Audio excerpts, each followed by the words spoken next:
It's just so disorienting because now I have two screens to look at the same time. Hello, everyone. My name is Katie, and boy, oh boy, are we having some fun with technology tonight. And yeah, I sound a little wired. Actually, I'm a little bit because of my technology. Anyway, uh, I'll calm down in a minute. So anyway, thank you for coming to the live tonight. And I have my friend Lynne from Soft Squares, and I'm going to ask her to talk about herself a little bit, along with her channel and her business, and then we'll get started with sewing. So, hi, Lynne.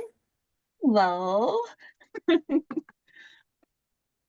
So I need to So go look ahead. over here. I've got two things going on. So hello. Well, this is a brand new setup for me. I just moved my machine, so hopefully this works pretty good. So we'll see. But I'm excited to be here with you and your people. We have quite a bit of people in the chat. That's awesome. Yeah, that's great. So tell me about your channel and your business and all that kind of stuff.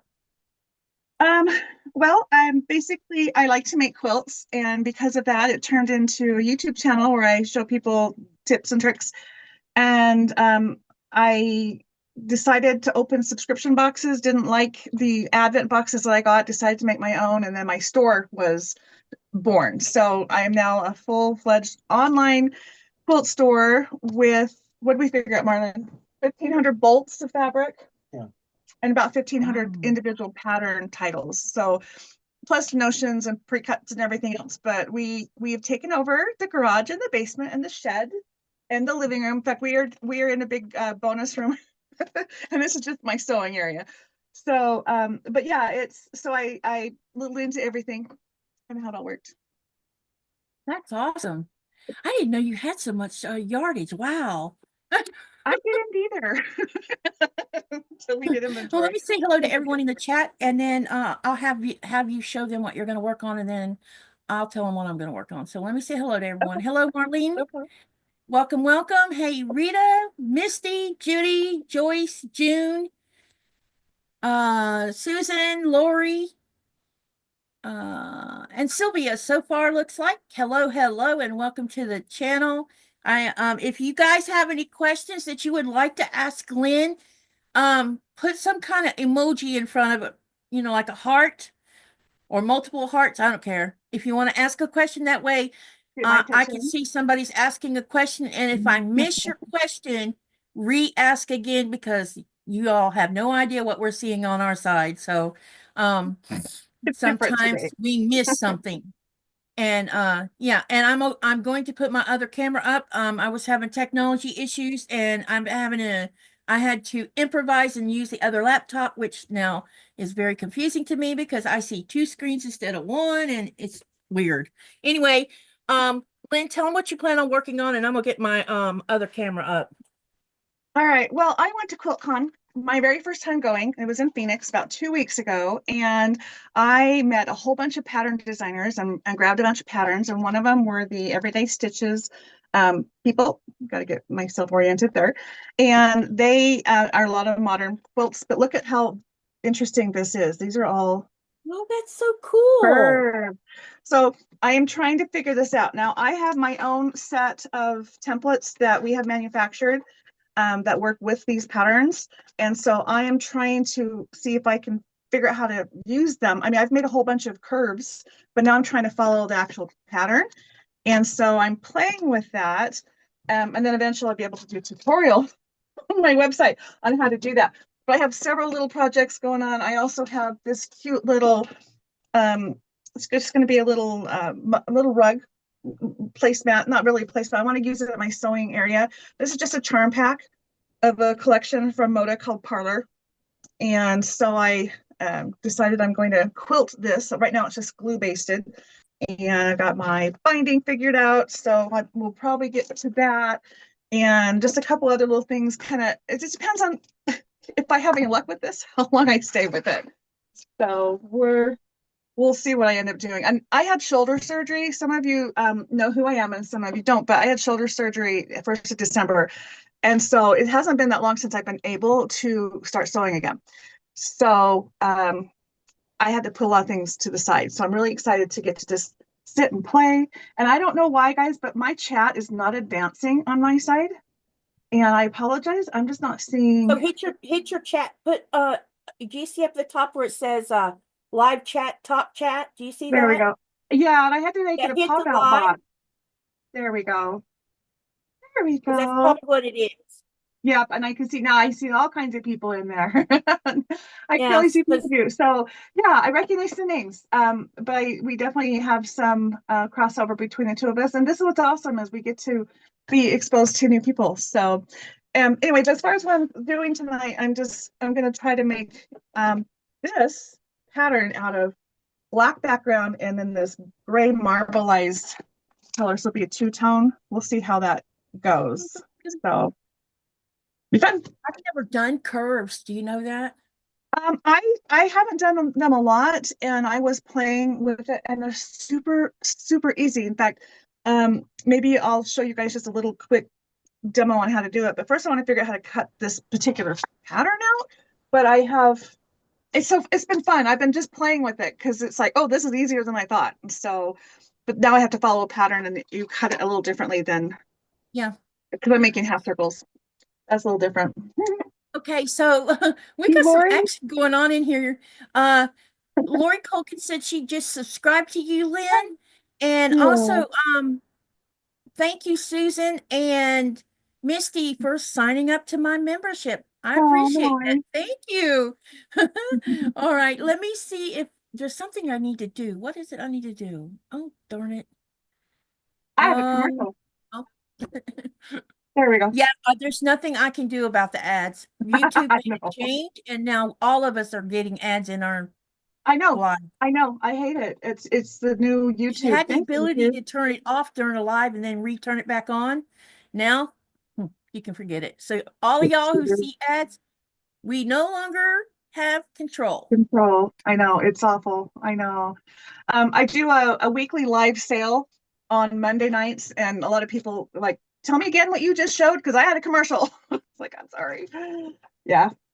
Oh, I Uh-oh. didn't say anything else. Go ahead. You should be able to hit the skip button. Why is it giving so many ads? Let me go look at my. Well, I have you streaming on my phone and I'm watching on the computer, which is why when I turn to the side, so I'm doing is checking the chat in the computer. Oh, you saw And the delay? Because there's going to yeah, be a we do have a 30-second delay. lag. But it's definitely us live. I don't see the chat or the commercials between you and I with the video Well, that I'm on the looking at. Zoom, you will not see a chat like you do on StreamYards or Streamlabs or whatever you use. Oh, okay. Zoom doesn't do that. That's what I do is I take the chat that's on next on the Zoom page, or not on the Zoom page, but on the YouTube channel, you Right. have the video and then you have the chat screen, and I pop out the chat screen and I minimize the rest of the browser and leave just the chat screen up, and then I shrink them on both sides where I have my Zoom on left, my Oh, chat on nice. right, Nice. and that's how I handle it. That is working. So, And that's well, what I've nice. been doing because I can't afford to I do more than 20 hours of lives a week, You do a and lot. $50 a month is something I can't stomach the idea of versus when I only pay 15 for Zoom. That's why you see me using Zoom and not StreamYards or Streamlabs, because If I it can't works, afford them. if it works, I say stick with it. If you can make it work. Little bugs, but you look, we're working. So yeah. Well, if they bring the price of it down, I would use it, but I'm not paying $50 a month because I don't have it in my budget. I hear ya. I hear ya. I'm not making money off my channel, so oh, and before I forget, I need to plug my phone in or it will die. Speaking of Uh, plugging, if you are somehow new to this channel and you came over because you just wanted to see what's going on, be sure to like Katie's channel. She does a lot of really cool things. Basically, this is how I look at you, Katie. You are trying to bring the quilting community together. You like bring everyone's attention. You do these so-longs, you do this a lot of community stuff. And I think it's awesome for the little channels like us. And so we have a way to network and you know, share. Someone called me the little channel cheerleader. I did. But I did. listen, yeah, I knew it was somebody. I couldn't remember. Listen, if we don't, because we're not big channels, we're the little guys. Yeah. I have Yeah. my whole life because of the because of my life experiences growing up and into adulthood. You know, when you have a certain kind of environment, it kind of colors you on how you feel about certain things. Mhm. And so I have always been for the down, I call it the downtrodden. Please don't take that in a negative way, but you get the Right. connotation here. Just a little I guy. have Just always been for the underdog. little guy. And if all of us promote each other because we're all little channels, Hmm. eventually, as we're growing, we're bringing everybody along with us, not leave. Right. I hate to leave anyone behind. And if we can help pull that person along, that's what we need to do. And we need to do Yeah. that to each other constantly because no, you don't see no big channels in here helping us. We Right. have to help each other. And That's right. so, and That's you know, right. and if we ever did get big, I hope and pray though, you know, okay, let me give you an example. What if all of us hit 10,000? I don't want one of us forgetting where we came from because there's going to be little guys below us. And we need Hmm. to be going and checking on them too because, and I know everybody's limited on their time, and I probably have more time than most people do, but I can only, a lot of times because I have two laptops, we have a desktop, we have a television in there that runs YouTube constantly. That TV's rarely ever turned off. I run, believe it or not, I will run channels on all of them. Just to give I'll them a pick view. one, go pick their Aw. playlist, and I run it. And then when the whole playlist is finished, I go back behind that again, and I like every darn one of them. And Oh, then I pick good. out a certain amount of them out of the playlist, and I rewatch those so I can comment on them because commenting Oh, helps with the engagement of each channel. absolutely. And that's Absolutely. what I do because I have all these extra things. And you know, I may not get the same viewing I'm doing for others, but I don't care about that. What I care about is trying to keep us as a community growing and chugging along. And Yeah. hopefully I don't offend anyone in the process. You know what I mean? Yeah, no, I don't see any offense in that. I think it's great. Like I said, you are a little cheerleader. You're helping everybody. So this is great. You can see my husband in the background. Hey, Mr. Fix It. Mr. Fix It, wave. I'm here doing what Mrs. Fixit tells me what to do, which is to get work done. Okay. Oh my gosh. He's working on the invoices from last night's live sales. So, um, yeah, so that's how his Tuesday evenings are spent. So anyway, but yeah. Now let me So what are see if you I can working remember on, what I'm. Katie? So what I'm going to work on is I have, oh my God, I have so many projects going on because of collaborations. So this Uh-huh. one is from what I'm going to do another block for my Star Climber Okay. collaboration that I'm doing with Sean. So I'm paper piecing, and I'm also, after I finish this particular block, I'm going to pick up back on my Tula Pink that I've been working on, which is a personal project that I'm making for my 13-year-old granddaughter. So that's Um, also paper piecing, and it just happens to be that both these patterns are courthouse stairs. So that's what I'll be working on tonight. I just okay. felt like because this is normally Tuesdays nights is not one of my live nights. And so I'm like, what can I work on? Let's just work on what I already got going on, you know? Yeah. Yeah. All right. So great. I knew what I was gonna do. I should have you in the bot. Let me check because I was gonna share your link. Oh, okay. Yeah, and I don't know how to set people up on my channel to do the bot. You and I will have to talk off camera. Yeah, I can I'll walk you figure through it. that It's out. not too bad. Yep, there it is. I just posted Lynn's link. If you're not familiar with her channel or you're not subscribed, click on the link, go over there and subscribe and help her channel out too. Thank Like you. you heard me just saying, we got to stick together and help each other. Right. That's right. So, I'm a little scared to cut my first cut into this, but I'm excited at the same time. Let's see if I So can Misty Proctor says, "Hi, Mr. Fix It." Let me see here. We can't And get him Susan out of says the she view. loves my channel. Thank you, thank you. Deb S Aw. says she lost her wrench. Uh-oh. She must have I know what she's talking. wrench. Are you talking about Hi, June. wait, are you talking about your, did I have you as a moderator? I don't remember. Speaking of Maybe, huh? moderators, do I even have one in here tonight? No, I do not. Who wants to volunteer to be a moderator tonight? Hey, Janice, welcome, welcome. I got your email and I'll answer you after the live. And that would be yes, we'll do a switch. Janice says, hi, Katie, Lynn, Marlon, and everyone in the chat. Janice is of the Right Way channel. Also, I'm going to type in the channel. I don't remember what I told the bot to call it. Darn it. To call what? Your channel? So I'm just going to manually type. If you have a channel, type exclamation selfie in the chat, and you can share your channel link also. So make sure you do that. And no hiding allowed, Rita. Oh, she said she was a mod. I don't know why you're not now. So let me fix that up, Deb. I don't mind making you moderator. I haven't made any changes, but oh, because I'm on my other laptop. Maybe that's something to do with it. I bet that has everything to do with it. So for those of you who don't, hey Sherry, welcome, welcome. I bet you because I'm on my other laptop. So the bot on this one's different. Was same bot, same account, but it's weird how you type your it account. doesn't. Yeah. Same account and everything, but sometimes I've noticed that certain settings that you did on one laptop doesn't carry over to the other one because I don't have them synced. And I don't have them synced for a reason. There's no need to sync them because then it gets syncing confuses me actually.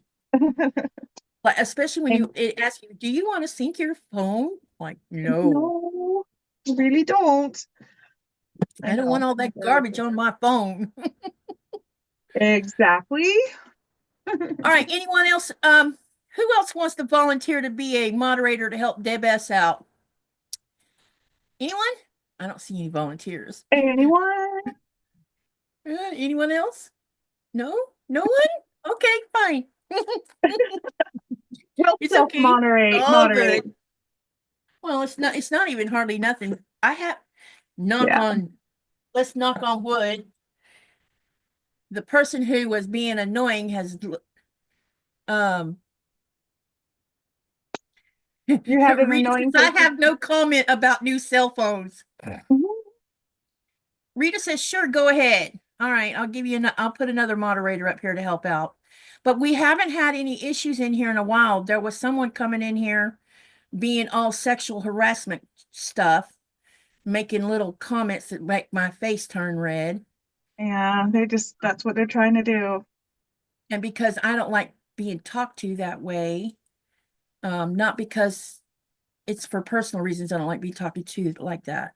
But it's not appropriate for them to come into someone else's live and just try to Oh, this is not a sex channel. Yeah, this is not a sex channel. If I had wanted a sex channel, I'd set another one up. You know what I mean? Come on here. I mean, use your common sense, people.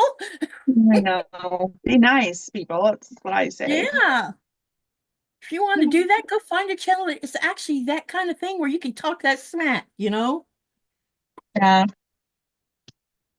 But one thing I learned from Sean and also from Kevin of Tuber Chat is a channel for, and you should go check them out, but I will forewarn you, the channel speeds. But the more active you are in saying hello to everyone in his channel and talking, the more chance you have of being put up on the wheel, and there's a wheel that spins. Or you can donate a $2, $1, $5 super chat, and then you'll automatically get put up there. So what he does is that he promotes small channels, and that's why he spends the whole 3-hour live promoting other channels. So you get a lot of people coming in and out. There's lots of movement in the chat itself, but he has his video set up so that he can pull he goes to your webpage, your YouTube channel, and he shows and what's his talks about what your channel's about, talks about your shorts, your long videos, your lives. He talks about all of it. And then if he's never had you in his channel before, he will save two 2 videos to watch later, and then he on his own time he goes and watches those videos, and then he'll start showing up in some of your lives, Oh, wow. and he'll do a little thing where he's grabbing a bunch of people's that are channels links, and he posts them so that those channel links get shared through YouTube What's the name and of the channel? Tuber Chat. Uber chat? Tuber, like Tuber, tube. Tuber chat. Tuber chat. TUBER space chat. Okay. And his Well, name that's is good to Kevin. know. But that's how come my channel's doing a little bit better, because I go in there. He's live 3 to 4 times a week.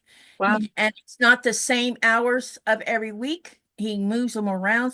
So if you subscribe to his channel and make sure you set on notifications, then you'll get a list of or a notification. But you can also just go look on his channel and click on the live link, and it shows all his upcoming lives. And then you can also click the notification on those, Right. at least, Right. or look at the ones that fit within your realm of having time to go sit through one. Then do that. Hi, Mona. And Okay. Mona says, hi, Lynn. Well, right. hello. Who else came in here just now?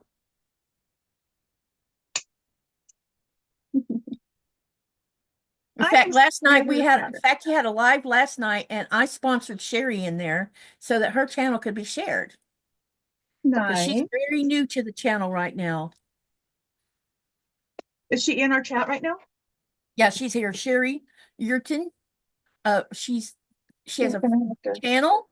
It's about, I think, 5 months old now, isn't it, Sherry? I think. Because the last time I think a month has already gone by, but I'm doing a collaboration with her. The third Tuesday of every month, she is teaching us how to hand quilt. And wow. I have to say, I am smitten. You want to see my first time ever doing anything hand sewing, Lynn? Look. This is the first time I've ever done this. That's sashiko? Is that what they call it? No, this is hand quilting. But that's what that is. It does look like sashiko though, doesn't it? Yeah. Nope, it goes all the way through. See? That is you did really good. That's a good job. Yeah, first time doing that. So I am definitely I want to buy a little sewing box to put all the little stuff that's for hand quilting in it, and then I can sit in front of the TV watching YouTube all day when I do that, and I can just quilt. And you have something to do when you're not at when you can't be at your machine or don't want to be. Exactly. Yep, I can crochet too. But speaking of crocheting, I want to show you guys something. I'll be right back. Okay. Has anybody here done curves? Or has anybody made this pattern? This is what I'm up to. And I'm trying it using the curve templates. And I'm taking a little bit too long to figure out how to cut my first thing. I'm a little intimidated by it.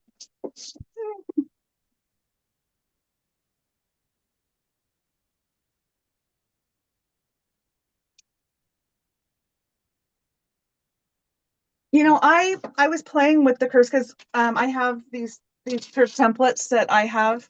I don't know if they're on my website yet, but it's the Drunkard's Path, but it's also works with these everyday stitches patterns, and I'm just trying to figure it out. But I was playing with just the curves, like cutting a big piece here and a little piece here and then sewing together, and I was having so much fun. But now I'm doing specific where you use all the different markings on there. So we'll see how that comes out. Okay, I just put a poll up, and the poll, and yes, I know this is supposed to be quilting channel, but remember my channel varies a little bit on all kinds of things. Yeah. So I up on the poll, the question is, do you crochet, knit, or both? Okay. So the reason I'm asking this is because 2 weeks from now, I'm having a guest. Her name is Andy of Crafty Witch. She crochets origamis a lot she does different kinds of things, but she's a crocheter. I'm also a crocheter. And Yeah. so we are going to do a collaboration together where we're going to crochet. It won't be, I mean, you guys can come and sew, that's fine. But if you know, come and watch us because I'm going to do some unboxings, uh, at least 3 probably, of kits that I used to get. And the reason I don't get the kits anymore is because the woman who started these are called little box of, they started out with this small box. It's called little box of crochet. And the original owner of this little subscription box, her name was gosh, I can't see with these glasses. So now I gotta switch to the other ones. Oh, here they are. Hang on a minute, y'all. Bear with me. Anyone will tell you about her because the reason there's no subscriptions is because something happened to her. Oh, Should say in here somewhere what her name is. Her name is Amanda. Okay. So she started this little program. And when I first moved to Greenland, I realized I didn't have anything to do because, when I was living in Florida, um, I was substitute teaching. That was my job. Plus, I had 4 horses, and one particular horse I was racing every weekend. And wow. then I also am a master gardener, so I was outside constantly between all of that. So I stayed busy between horses, gardening, and my job, and I never thought anything about it. Now, did I crochet much then? No. Um, and I did when I learned how to crochet, I was 11 gardening. So the same person who introduced me to gardening is the same person who showed me how to do the 4 basic stitches of crocheting. And so when I got over here, I told Nikolai, I'm like, what am I supposed to do with myself while you're gone for 6 months? And he says, have you been on YouTube? No. Well, Here you get are. on, get on YouTube. And I'm like, why? Because you might see something in there that catches your interest. I'm like, okay. In the meantime, in Facebook, I stumbled onto a crochet along that was going on called Sophie's Universe. And so I joined the channel to see, or not channel, group. I joined a group to see what that was about. And it was every month you got a clue. And this project lasted about a year. And so I'm like, oh, I need yarn. So then I said, Nikolai, I want to crochet. Can I buy yarn? And he's like, you don't have to ask. It's our money, not my money, is what he kept telling me. It took me a long time to get where I'd said our money instead of your money. And so I found a company, Hirschner's, that would ship to Greenland. So I ordered enough yarn to participate in that sew along or crochet along, and I caught up with everybody. I was like 2 months behind, I think, but I caught up. And throughout each month, I learned new things that I didn't actually know how to do. And the Nice. mandala back here is the same thing that's up here on the wall. That is That's crochet impressive. also. And that was my second 1 year or my second whole year crochet along that I participated in.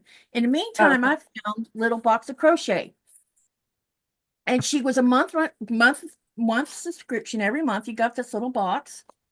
And it had this book talks about what comes in your kit, but it also tells you what to do. And it has pictures in it. It walks you step by step.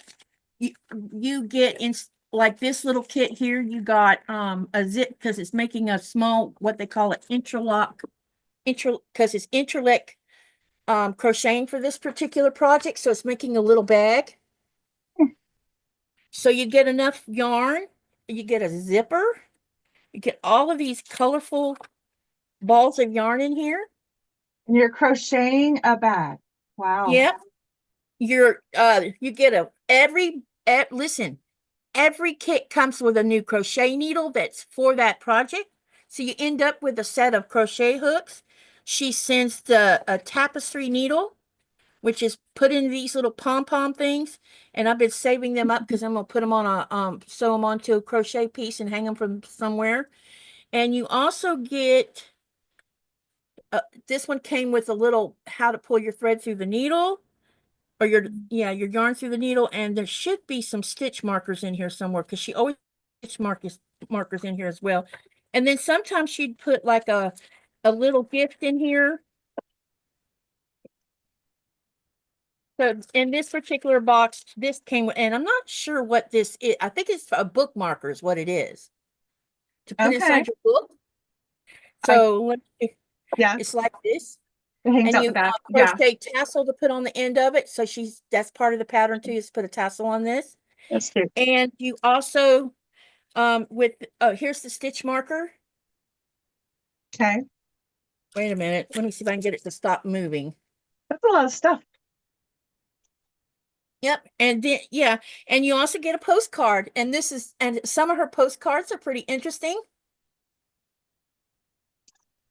So I had been subscribing to her for I don't know, long enough that after I think a year of being on this subscription, or a year and a half. Now she'd been around long before I knew about her. So I don't know how Okay. many years she'd actually been doing this, but it had been a while because I'd seen in 2 or 3 of the crochet groups that I had joined that there was talk about this little box of crochet company. And so I have probably about a year and a half of the small boxes, but then they were trying to I think they were trying to gain more subscriptions so they could make more money. So they switched to a bigger box. Okay. Then twice a year, they did what Missouri Star does, what Cotton Cuts does, what Mystery boxes. what Fat Quarter Shop does. So this is the spring box. Oh, And okay. I have another one that's a Christmas box, and it is loaded with a project, and there's a big project in each of these boxes like this, and it has everything you need to do the project. Everything. You do not have to go out and buy anything. And it's all So crochet, right? It's yeah, all crochet. it's a big kit, full kit. And so when we have our live with Andy, I'm going to start opening some of these boxes so everybody can see them. But when last I looked, I don't so Amanda, the owner, has had a partner, Okay. and her partner were running Little Box of Crochet. So they were 2 women who were in love. Okay. And then And they I don't know. started falling out. No, they didn't have a No? falling out. Nope, that's not what happened. I think I had been subscribing for about 2.5 to almost 3 years, I believe. And somewhere along that time, they sent out an email to us telling us that Amanda was sick. And they would give us more details when they knew more. And it turned out Okay. that Amanda had cancer. Oh, it was a bad one. And she fought for, I think, a year against this cancer, and she lost. And so when that happened, the co-owner, her wife, I don't know if they were married or not. They didn't never say. So it's possible that they were married. So it would have been her wife or her girlfriend. I don't know which. Yeah. So she was left with a business, and she tried to continue on keeping it going, but it got to be, she said she couldn't. It hurt so much because of the loss of Amanda that she ended up shutting down the whole program. But now I went online to see if it was around, and there is a web page with it, but I'm not sure she's actively doing subscriptions anymore. But it was a fantastic subscription. It was worth the money. I don't remember what I paid per month, but it was extraordinarily expensive. Everything you got in the box more than paid for what you paid for the subscription. I liked it because, and she was a UK company, so it came from UK, and she shipped worldwide, which was great because not every company does. And she made a business out of it, and everything they did was done by hand. Either they created, like the little carts and the little books, they designed all of that, and then they paid a small business to make it for them. The Mhm. yarn and stuff, I guess they ordered big chunks of this yarn and they hand rolled it in that little specially that had some kind of machine that did that for them. And they Yeah. did basically everything they did was by hand, and they were the creators of the patterns for each Wow. box. That was a lot of work. That's a lot of work. Lisa says she's got to go. Hi, Lisa. I'm sorry I didn't say hi to you. I was too busy jabbing. Hey, Fern King. Let's see, who else have I missed in here? Hey, Terry. Hey, June. Uh, who else have I missed? Oh, there's a few people in here right now. Okay, so let me get back to sewing and not so much. Yeah. All right, and I need to switch feet. So, like I said, I am a quilter and I now have a store, online store. So software.com is the website, but we are doing a mystery quilt. So as you're talking about that, it's like, oh, I should tell you guys, it ships the 1st of April and it gives you everything you need, your thread, your backing, your background. You get to pick the colorway, you get a template. You even get tutorials on the how to do it. The pattern comes in clue form, so you work at your own pace. There's access to a Facebook group page, so it's a lot of fun. So you can also enlarge the quilt. So you can choose to make it bigger. So anyway, that's going on right now. Yeah, y'all. Hey, Teresa Louise. Welcome, welcome. So I'm excited about doing this collaboration with her because I think it'll open up another avenue I didn't have, you know. I don't know how often we're going to get together or anything like that for doing the collab, but it'll be fun.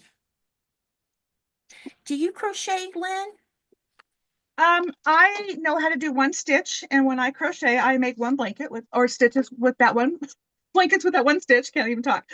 And I have not crocheted in many years because I have little dogs and they want to be on my lap. So I just don't do that. But I did want to pick up cross stitching, which I did many, many, many moons ago. And again, it's too hard for me to sit still and to take on something where, this little furry thing wants to get in my project. So it's been hard. But I'm also too busy to sit still. But Yep. crochet, I could do like a one stitch or I don't even know what it's called. It sounds like you're talking about a single crochet if you made a blanket with it. Yeah, that's all That's that's the very first simple stitch you learn how to do is a single crochet. Yeah, and I know how to make it taller, but that's about it. And I could skip stitches and but yeah, it's nothing. My crocheting is limited. Yeah, But I was just curious. I do enjoy that. If any of you are wondering what I'm doing, I'm trying to make a curved block, and I didn't read the instructions because that's kind of how I roll. And I am having to add to my fabric because I didn't cut it right. So I'll show you what I'm doing. I am a very bad pattern follower. I just don't do it very well. So I am trying to make this. So I have these half curve. Where are they? No, I've lost them. No, I didn't. Blended right in with my mat. So here's my curve, and then here's my outer piece, which I cut super close. And you can see I added an extra time space to the end just so that there's something there. So now I'm going to try to sew. I'm going to try this. We'll see how this goes. I know I need my center marks. Oh, I was going to show you guys. My husband brought these over. I've been playing with the template. And so here it is, just sewing just the way the template is. And of course I was piecing it, but it's super easy. I'm like, oh my gosh, this is fun. And I tried it with two pieces. And then this one I made I just made two sides and joined them. And I was kind of thinking along that might be how this pattern goes, but nope, they have you actually cut this. And now I'm actually trying to make it. And because I'm so good at following directions, we'll see how this actually turns out. And that's all I gotta say about that. Joyce says she can't afford mystery quilt kits. It's hard, but one thing I do like about how I'm doing it, which is why I did it, is you get to pick your fabric. I don't like the true mystery of not knowing what you're getting. So you get to pick the fabric collection or line that would be used. So there's many to choose from. And that to me makes it worth it, because ordering something and then getting things you don't want when your budget's already tight and it's like, I don't need this, I don't want this, I don't like this. So I try to avoid that with you picking. So, but yeah, I understand. I do. I also hate the price of everything. So I'm truly trying to keep my prices down. Trying. So I was wondering how tariffs was going to affect your ability to buy bolts of fabric at the price you've been used to doing. yeah, so right now, I have a lot of things on order and those prices are locked in. And even the things that will be delivered later in the year, the manufacturers like this is the set price. If it goes up, we'll know later on future things, right? I do two big advent boxes at the end of the year, and I've been working on gathering things for that, and I've got most of it done. And that right there can be the most expensive, and I could really be caught off guard if I hadn't already started working on that. So good news is I don't know. I just don't like the price of things right now. I'm struggling with it. You're not the only one. Really struggling. So I don't like to pass it on, and I'm just like, it's crazy. It's just crazy.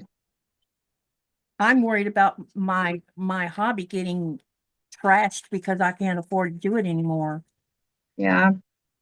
You know, I have, especially if let's see, how's the best way to put this without someone getting all upset about it? Especially if this country doesn't capitulate, because if we don't capitulate, life could get worse. And as far as I can tell, we're not going to capitulate. Oh, and today was voting day. So part of the voting today has to do with whether the locals or besides voting for your different politicians that are How do you running. feel about this other thing? Yeah. It's going to be, do you want to, no, it's not about that, because that will not be a referendum until at least a year or longer. Okay. But Greenland wants to become a sovereign nation, meaning nobody owns them. Their So own the thing. part of the voting today has to do with whether do they want to speed up independence, full independence, because right now they're only partially independent, or do they want to wait until a certain somebody's no longer in office and then try to do independence? I'm sorry, Because guys. they That was don't, really here. because they do not want to be, this is the thing that everyone I'm saying, they don't want to be a Dane and they don't want to be an American. They are Greenlanders, and that's what they are, and that's what they they're plan gonna to be. stay as. Yeah. So, and from what I understand, if they do make independence, it'll be the it'll be the newest nation and the youngest one in for like a long time now. There hasn't been a country that's become independent in a really long time. So it'll be something new, but they don't have the infrastructure really to do it, because it takes money to run a country. And, you know, Greenland gets a certain amount of money from Denmark to help, you know, run the government and different little things like that. Right. And so basically the money we get from Denmark helps with social services, the government, uh, healthcare, policing, different little the things you don't give any thought to. It helps cover it, and you know, of course, then they tax us, and so our taxes also help pay for all of that. So yeah. Right. So if you don't have to send it there, you can use your own taxes or in country taxes for Yep. your own needs. Well, if they can find the right companies to work with on some of the mineral, on the rare mineral one, because one thing that happened in 2021 is there was a referendum concerning what mining could be done and what couldn't be done based on what based on the voices of all Greenlanders. So in 2021, it's no to uranium, no to oil drilling, and no to natural gas. So these three things have been made law. They will never, ever allow that here in Greenland. So that leaves What? him with other things. Yeah, like what natural resources? So like fishing, maybe the fishing They have industry? they have the what do you call it? Rare earth minerals that they use for computer chips and stuff. They have a big area that has a lot of that in it. There's also Okay. there's a nickel an area where you can do Oh, nickel. everybody. There's all kinds of things that they actually have. We have a gold mine here. We also have a ruby mine here. That's awesome. Yep, the Greenland rubies are really cool looking to look at. I don't know if there's any diamond mines, not that I'm aware of, but I knew about the gold. There's also a silver mine.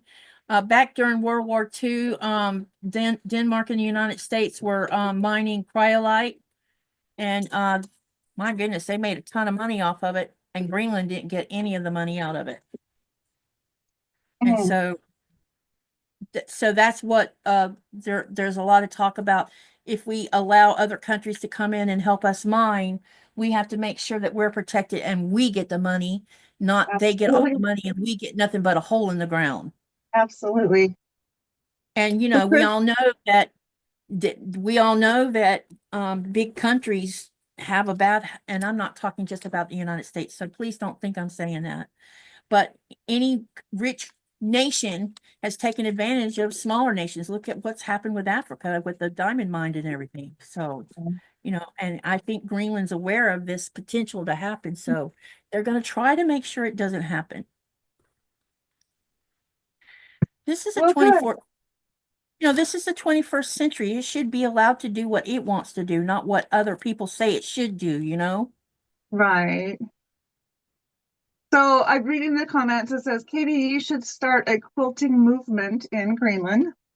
Yep, we need to do that. Crystal's asking if this is part of a sample quilt or a design on a quilt. I'm trying to make this.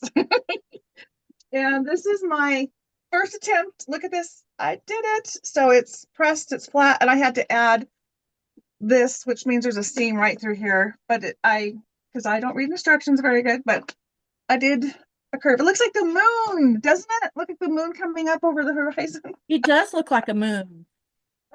That one's pretty cool looking. So, Wow. Kath, where did it go? Who else is in here?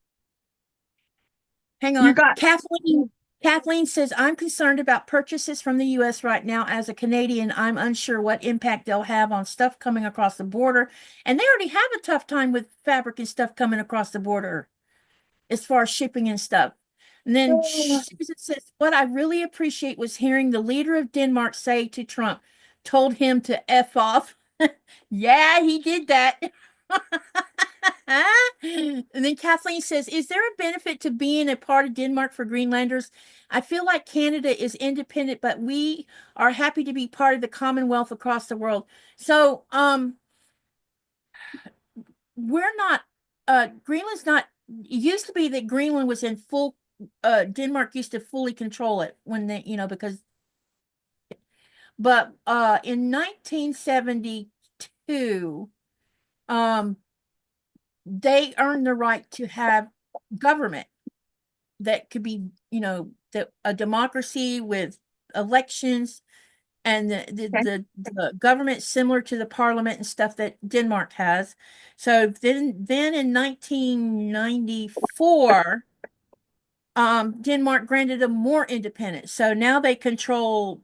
I just saw this recently. There was a good thing on YouTube that was talking about what all Greenland has say in and what they don't have say in. So now it's policing that's part of their independence, and there's a couple other things that they have more control over that they didn't have control over before. Okay. And in the meantime, Denmark's been paying I forget what the term is, but they get 5 billion, they send 5 billion Danish kroners, which is likened to $500 million if you did it in US dollars, that sent here to help compensate for, because this is a big piece of land, but we're 56,000 in population. So there's, you don't have a huge population paying out taxes. So what Denmark did is set up like this grant type thing. And so every year this money's sent here to help take care of all the extra things that cost money. And now instead of being called you're part of the crown, you are now what they call a state like Faroe Islands, because Faroe Islands is also Denmark. And so both Faroe Islands and Greenland now are considered states of Denmark. That's what they're calling us now.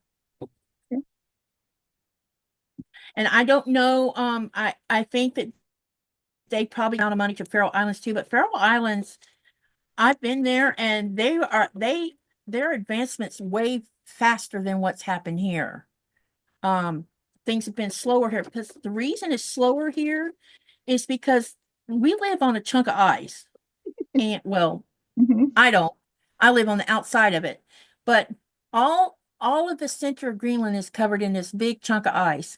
Right. And so everybody that lives in Greenland lives on the outer perimeter all the way around from I forget the most northern town, but anything below Thule Air Base is where everybody lives. And you have all these small cities, towns, villages, settlements, going all the way down and around the coast. And you're probably wondering, well, why are they strung out the way they are?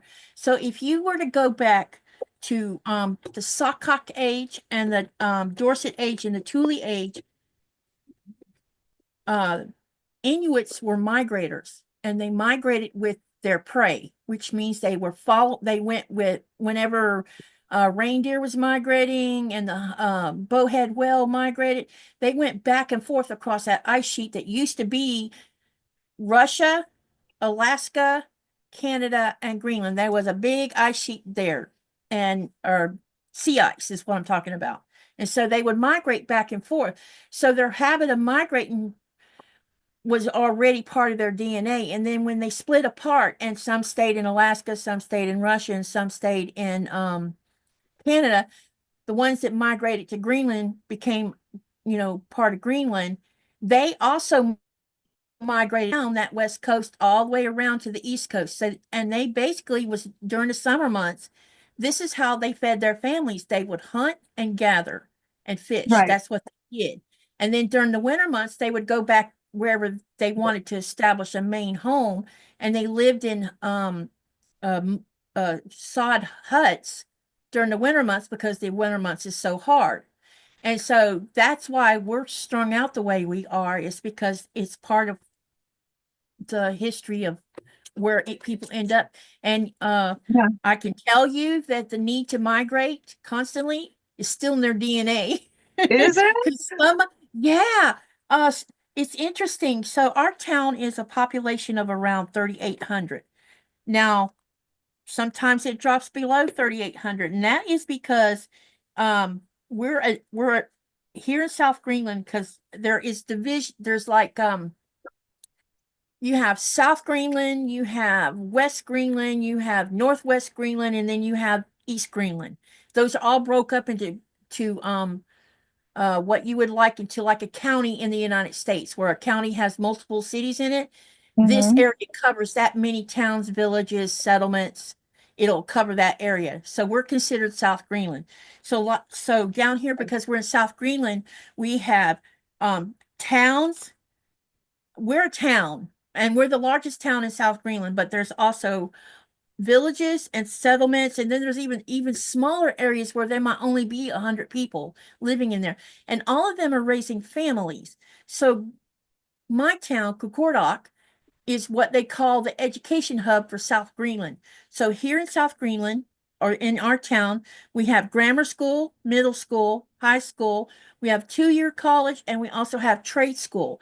And any of the so when kids finish grade school in their village or settlement or smaller place, then they have to come here to do middle school, high school, and used to be going on, but they're working on it. They're trying to fix this problem. So The the kids families would, move? The families the move? kid, So the kids can go had to to, both? the kids would be sent here Mm. without their parents. Their parents would stay home, and the kids lived in dormitories here to Oh, go to okay. school. But over the last 3 years, they've been building these little townhouse things right up the road from our neighborhood. Uh-huh. And these townhouses are now housing the whole family while the That's kids are good. educated. So they're trying to get where they're more, let's bring the whole family instead of leaving the parents behind and someone else raising their child. And Right. but back in the day, that was the only way it could be done because of it, money and lack of housing. And housing is an issue in Greenland. We don't have enough housing for the growth of population. And to get into an apartment here, you might wait 18 months to even get in one if you move here. Wow. Unless you buy a house. And houses for sale here are not like a dime a dozen like you see in the United. Ooh, that looks good. There's not lots of houses up for sale here. I mean, we've lived, Nikolai's owned this house since I think he bought this house in 1990, I think he said. And so, and I've been here. So when I got here, he already owned the house, Right. and I got here in 2011. And so there's a lot of this that comes into play. And now I forgot what I was going to say. There's not a lot of housing? Is that where you're going with that? Not a lot of opportunity for housing? Yeah, and because just had to do with population and how it works. Hmm. But I was going somewhere with it. Now I've lost my train of thought. It's okay. That happens a lot Well with me. done, too. I- Fun. and Janice had a question or comment. She said, Katie is very knowledgeable. I love her passion for Greenland. When you move to another country, Yeah. as an American citizen, It's you nice to have get to know. you have two things that can happen. You can either sink and have to go back home, or you do what it takes Brace to be it. part of a community. Yeah. When I first moved here, was it easy? Oh, hell no. What was hard about it? The language barrier kicked my butt. I Oh, came wow. home so many times crying. And the Oh, reason I was crying, no one was mean to me. That's not why I was crying. you're just I was frustrated. crying because I couldn't communicate Mhm. with people of what it was I needed help with. That was so hard for me because very little people spoke English back then. Or I think that there was more people spoke English than any of us realized. They just, the old saying, if you don't use it, you lose it. So they Exactly. would hear the English, but they couldn't answer me in English because they didn't know how to answer it. But they understood what I was saying, but they couldn't articulate an answer. Okay. And Okay. I have noticed over the last 13 years, they have got used to my so-called Southern accent. And I have done a lot of things to modify the way I talk. I leave slang completely out of the picture because you get blank looks when you use slang. Also, I'm a college graduate, so that means I tend to use really huge words. Guess who's had to sacrifice that too? Me. Uh-huh. Because if you don't, then the idea of being able to communicate with someone that's, because I'm not a native speaker, it makes things harder. Now, the taxi drivers are truly amazing people because they have really gone out and above and beyond what they need to. They've been teaching me Greenlandic, and they've been helping me with my articulation of the words, especially when I struggle with LL sounds, LR sounds, the NGA sounds. Heck, I was saying my last name wrong for 2 years because my husband didn't correct it. And when someone else corrected it, I looked at him like, really? You couldn't tell me I was saying our last name wrong? He loves you so much. Yeah, because when you look at it, you just assume it's Jolson. It's not. It's What is it? Yolson. Yolson. It's a yo. That yuck Okay. sound for a J. It's not the J like you and I are used to doing. I Okay. learned that a word that starts with a P is a B sound, a T is a D sound, a K is a G sound, and what else? There's a couple other ones. So we can never, as Americans, assume that just because they They use our use, like that they use our alphabet, that they use our sounds. yeah, Yeah, I can't. Yeah. Wow. yeah, you can't ever assume that because that's incorrect. Also, I learned something yesterday I didn't know.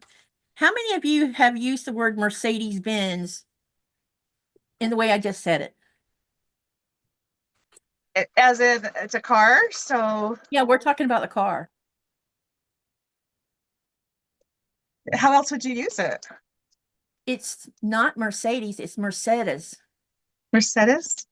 Yep. Huh. You know how you say Porsche? It's not Porsche. Porsche. It's It's Porsche. Porsche. Yeah. Yeah, Yeah. Porsche. That is that A on the end of it. So a Mhm. lot of us English speaking people say a lot of German words wrong because Germany makes Porsches.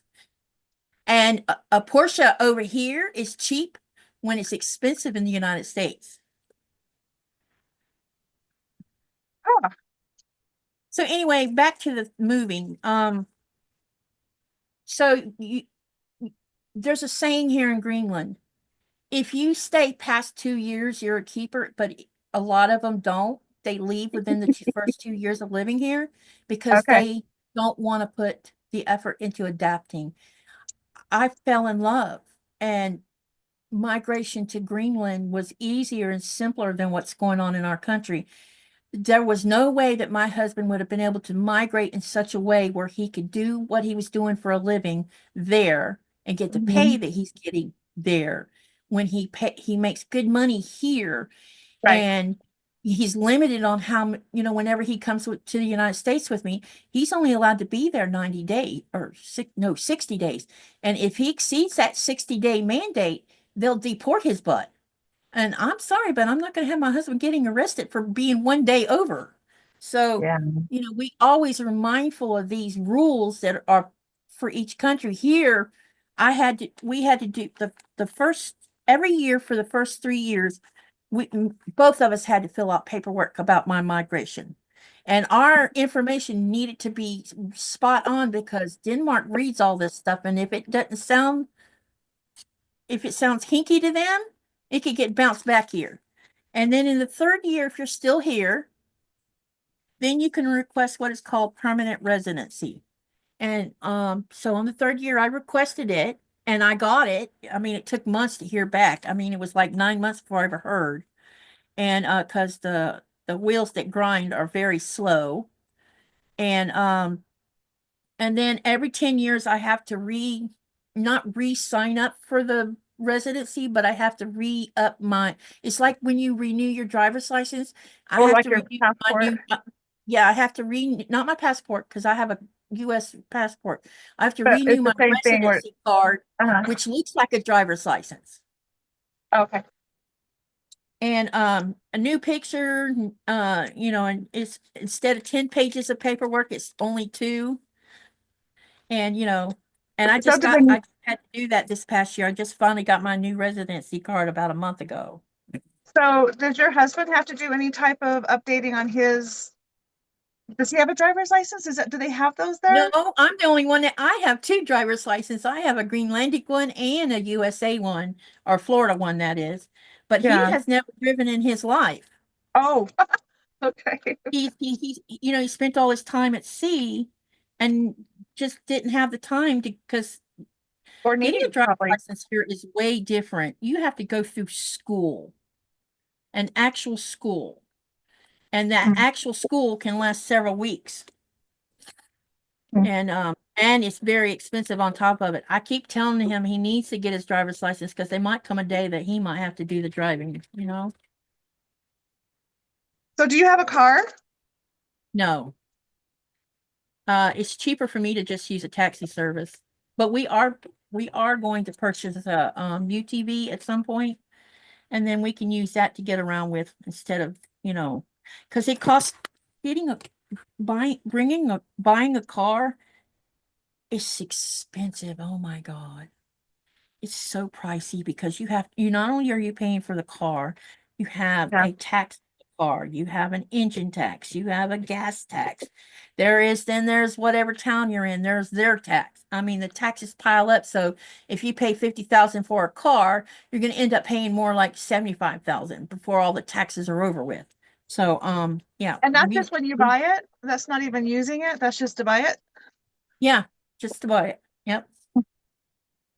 So here in our town, with our population, about 75% of our population, no, more like 65 probably, about 65% own boats because there's not the same rules about a boat. And That makes sense. so many have boats and no cars, and then there's like 10% of the population that might have cars. I'm starting to see more and more cars in this town versus how it was when I first moved here. But anyway, I need to backtrack because I think people are talking and I've missed stuff. Anne says, hey, Anne, welcome to the channel. She says, I love the history talk. Marlene says, hello, Marlene. She was in a dentist chair. Ugh, I hate dentists because I don't like people Lucky touching you. my face. Uh, Rita says, can you show the name of the quilt again, Lynn? Yeah, it's called Nestle. Uh-oh. Hold it up there where she can see it. Yeah, there we go. Oh, Yeah, there's some and to that. there's 5. Oh, 5 settings. Okay, gotcha. 5 settings. Yeah, and it uses 2 different templates. And like I said, I have got my own set of templates that will work with this. And then I also have the pattern. And so if you want it and you can't find it, just reach out to me because it's going to be on our website eventually. I don't think it's there right now, but we do have it. But it looks fun, so I'm trying to figure it out. Also, the person Anne Art Boutique, who is new to my channel, she says, hi, I'm a new sewer at 63. I'm glad I found this channel and chat. Welcome to our group. There's Yes. plenty of us to teach. You know, if you ever have questions or need help with someone, there's a bunch of us who can help.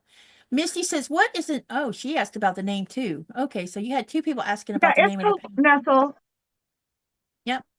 And then Rita says, okay, I understand now. I thought maybe that was just showing different colors.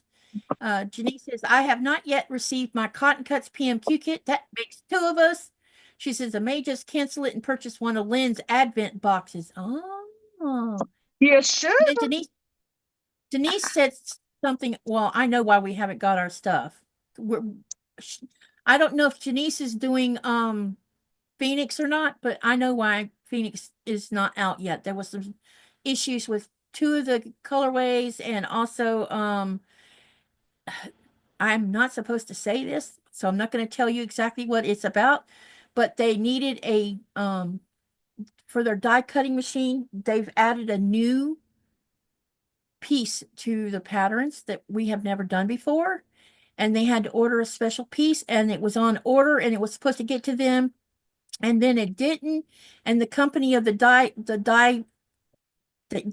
cutter acted Kim and says, hey, we're going to send you ours until you get yours. So they sent them hers, so that's why now they're getting them out.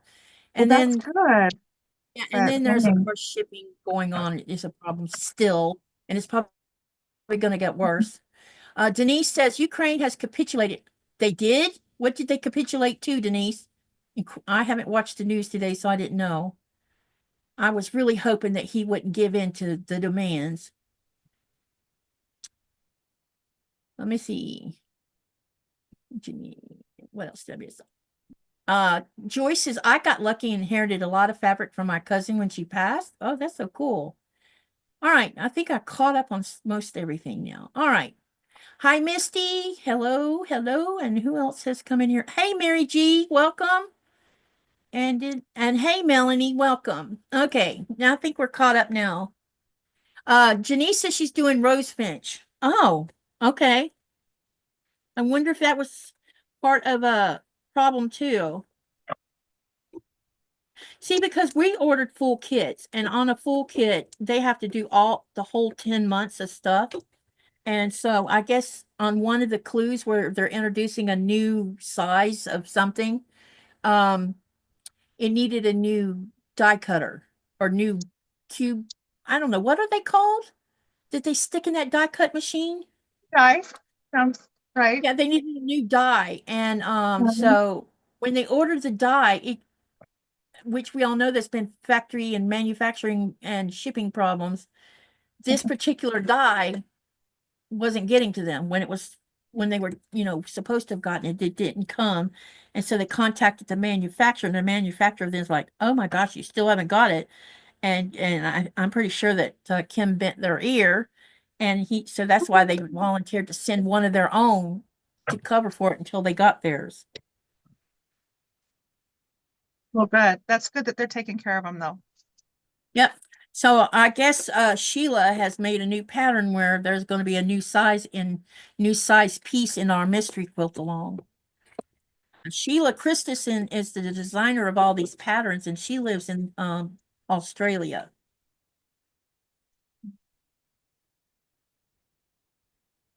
I do think that Kim should get a second designer to, just in case something like this happens. But this next PMQ, all right, who wants to guess what number PMQ I'll be doing when I get my Phoenix? Let's see who knows. Because I mentioned it the other day in one of my lives. Let's see who was paying attention. How many PMQs have I done now? Well, no, let's not say done. Let's say, what number PMQ will I be getting when I get my Phoenix? You're not done. I'll give you a hint. I'll give you a hint. My first PMQ started in the spring of 2019. Okay. But unless you know how many I've done per, you won't know the answer probably. Janice is close. Have you completed most of them? Some of them. And I have some UFO. When I go to the United States, guess what happens? I'm gone for 3 months, and when I get back, I'm 3 months behind, and then another PMQ starting up, and it gets put on the back burner. And then of course the destruction of my sewing room happened, and so that I lost my sewing mojo for a little while. And so one of my goals for this year is to at least pull 2 or 3 of my PMQs, because a lot of my PMQs are about 60% finished. Oh, then that's so close to just, Yeah, yeah. I just got to finish it. I have all of the middles done on them, but none of the outside. So I just need to finish the outside. So the ones that I just need to do, I'm going to pull those first, and I'm going to try my darndest this year, especially during the summer months, get those done. And then I can show you guys some of them. Let's see. I need to back up so Janice says 17, Misty says 5, Marlene says 12. All right. I will be hitting number 18. Wow. And so some of you say, well, how's that possible? Okay, so I have a little book right here. They do a And I'll couple a share year, right? Huh? Do they do There it like tend- every you- quarter? There's two PMQs a year, one in the spring and one in the fall. And they tend to overlap by, I think there's a 3-month overlap, something like that. So I have this little book, and it has all my PMQs in it. And I'll tell you how this would, and I didn't really have it depended on the colorway, and when I first started, I didn't even know what I was doing. So my first one was Stratford Team Titania, which means I only did one for the spring. And then when fall 2019 came along for Cosmos, I signed up for 2. And then for spring 2020, Name of the Rose came out, I signed up for 2 again. Oh my And goodness. then for fall of 2020, Are You Game, I only signed up for 1. For spring of 2021, which was Sparkle and Shine, I only signed up for 1. For the fall 2021, I signed up for 1. For So Sweet, I signed up for 2. For Piazza, I signed up for 1. For Village Green, let me see. I thought I had 2 village greens, but maybe I don't. Yeah, I only have 1 for village green, carnival 2, tree of life 2, wild west 1, and for flyaway 1. Wow. So it was just, and mostly the ones where you saw 2, it's because the colorways, like, oh, I want to do that. You probably couldn't decide on the fabric, huh? Right, exactly. That's awesome. But just look at it this way. I have 18 quilts I can give away to my children and grandkids. Okay. So it's not going to be a total waste here of having them. No, and they're pretty. They do a good job. But I am going to have to pay someone to quilt them all for me. Yeah. Because I don't think I'm going to have the patience to, because they're big. They're like, all of my kits, all of my PMQs are large. So they tend to be around 78 inches, I think. And Okay. so those are pretty big. Now, I'm hoping when we reset my sewing room, we're going to be buying another desk, and it'll put the desk in front of this desk, and it may end up where I might be able to quilt on this Janome because I'll have all that space in front of the machine, because right now I don't have space, and that's why I don't quilt much. And I only know how to straight stitch quilt. I haven't even tried to free motion quilt with my Janome because I don't know how to do it. Do you have a long arm, Lynn? I have a Sweet 16, which is technically what they call a mid-arm, and it is on a table. I have not had much opportunity to do much with it because right now it's kind of buried in the corner over here. So is it But a sit down or a stand up? it's a sit Mid-arm. down, and it's on a table. The machine slides in and you face it, and then I move the fabric underneath it off using the table, laying on the table, and then I move it. I have rented long arm machines where, and so I know what it's like to actually drive the machine, and I really like that part versus moving the fabric underneath it. I like to move the machine, so that's another thing kind of hinders me. But I also just been too busy. But I do have it, and I have done some things on it, and right now I can't even get to it. So, but it's a tabletop desktop basically. But it has its own. It doesn't. You don't sew on it. It's just a quilter thing. I thought about buying a mid-arm because the desk that we're going to buy, I'm hoping we can get it from IKEA in Denmark. It's a table that will go up and down because I want to stand and sew too. Not all the Yeah. time, but there are times when I need to be standing. I sit too long in this chair, and then by the time I realize I've been sitting several hours, my hip is and back is bugging me.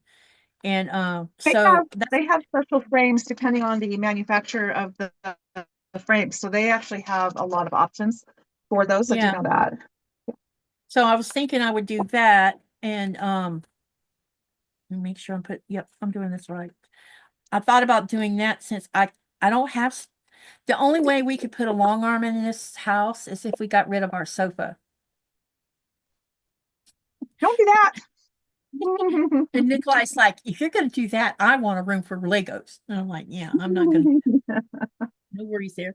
And he does need to have a bigger space for his Legos. But we decided, or I decided, that when we do get all of the crap, it's no longer going to be called a sewing room, number one. And number two, it's going to incorporate his crafting in with mine. So because we lost the window and we chose not to put that window back in, we have a whole entire second solid wall. So if we can get it set up the way I envision it in my head, there's going to be 2 walls freed up for him to put shelves on the wall to put all his beautiful Legos on. Well, I don't know if you can tell, but I am in an shared office space with my husband. And this is a great room, or what would be a big living room in the basement. Okay. So I have got my Sweet 16 sitting there. I am here. behind here is another stone embroidery machine. And then I don't know if you can see clear across the room, there's shelves over there. That's where I usually am hanging out and where I'll do tutorials. And so I thought it's a big room. So, but Marlon has this like 6x6 space in the very middle of it. He's surrounded. That's good. He's surrounded by me. Do you And- feel crowded, Marlon? What? Do you feel crowded? Feels loved. Do you feel crowded? I am blessed to be in a space that my wife lets me share and be in her presence regularly. Yeah, That's see, good. this is what that's why me and Nikolai do our stuff together. You know, when he's building, he's over, in the sewing room, he would stand up the whole 5 or 6 hours. Aw. I'm sitting on my butt sewing, and I feel so bad because what he did is he built me a cutting table that's taller than these desks. And the reason he done that is because I have 2 prolapse discs in the lower part of my back, down in That's not good. L4 and L5. And so if Okay. I spend time hunching over a table cutting, it causes back pain. So he fixed a table where I don't have to hunch over to cut. And so whenever we would be in there together, he would be building his Legos on the cutting table, which meant he had to stand up because we don't own a bar stool or a bar chair. And Yeah. I had this idea when we were in Denmark this last time, we had a chance to go to the IKEA store and look around, and we found the desk that I was trying to tell him I wanted, and that can go up and down. So when he's not here, if I want to use that side of the desk, I can move. I'll probably end up just putting my machine on it and him take this desk. When he's not here, I can stand up and sew, and then when he's home, um, we'll put it back down where we're level. That way the camera and everything can be set up properly. There's still things I haven't figured out, like I need a camera up above my head where people can actually see what I'm doing because right now you see some of what I'm doing. And I don't know what kind of apparatus it is that everybody keeps using where the camera's up above them, but I need one of those. And if I can get one of those, it might make putting a camera on me better or easier anyway, so people can see what I'm doing. Yeah. Because right now, this camera that you see here, where my hand is at, Uh-huh. the camera's to the left of my hand. Uh-huh. So it's not even facing the same direction. So you're just seeing me do things at a sideways way instead of Yeah. at the way I'm doing it. Well, you think you're using your phone for that. Can you just get a phone mount and then position it in a different angle, different place, or is it leaning against something? Yeah, what I need is an apparatus. I thought about what if I bought, I don't know if they make such things, but our ceilings are low enough. Why couldn't I find a mount that comes down like an arm and put the phone in it and right up there? But I don't know if they make such an animal. You can find anything on Amazon. You really can. Kathleen says, "Good answer, Marlon. You may stay." Good Katie, answer, Marlon. You may going to stay. get any Oh, advent yeah. boxes? Oh, Every Kathleen said, had a couple of Hold times. on, she's talking. What were we What did you saying, say? Katie? He said he recursed it a couple of times. Yeah, Janice, we did speak to it close when we were talking last time on a live. Okay. Kathleen says, Katie, are you going to get any Advent boxes? My dream would be the big soft squares box. Yeah, me and Lynn have been talking about that, but we ain't figured that out because I'm international. That's a problem. Yeah, well, and I'll ship it international. It's just so expensive. And that's what I mean, I shouldn't deprive people. I had someone ask me to ship it to New Zealand last year, but it cost her like $150 in shipping. It was ridiculous. But she got things she wouldn't have gotten, and she really wanted it. So I will ship anywhere as long as, their post office is reliable. I don't want to send it somewhere where it's going to get, never seen again, but it's the cost. That's what is so hard. I hate asking for shipping. What? You should talk to Kim of Cotton Cuts if you can pin her down long enough. And the reason I'm mentioning her is because my shipping a full kit, that full Yeah. kit's only costing, actually it's not costing me any shipping, actually. That's great. It's on her. We have got grandkids and a dog in here now.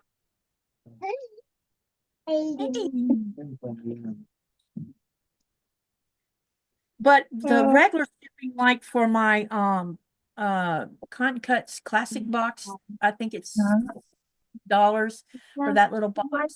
But my PMs are $10 for each month that I get the individual is- month. That is great. We just haven't really looked into it. But she uses Or- she's either using Pirate Ship, who then goes to United States Postal Service, or she's using Ascenda. It's either Ascenda or Ascendia. I can't remember their exact name, but she uses a secondary shipping company is what she's doing. Yeah, I do too. I do too. And then we're actually in meeting with a company right now, trying to see if we could get some better rates. And the Postal Service keeps losing packages. So once it leaves our hands, it's out of our hands, but yet it's still our problem. And so it's been very expensive.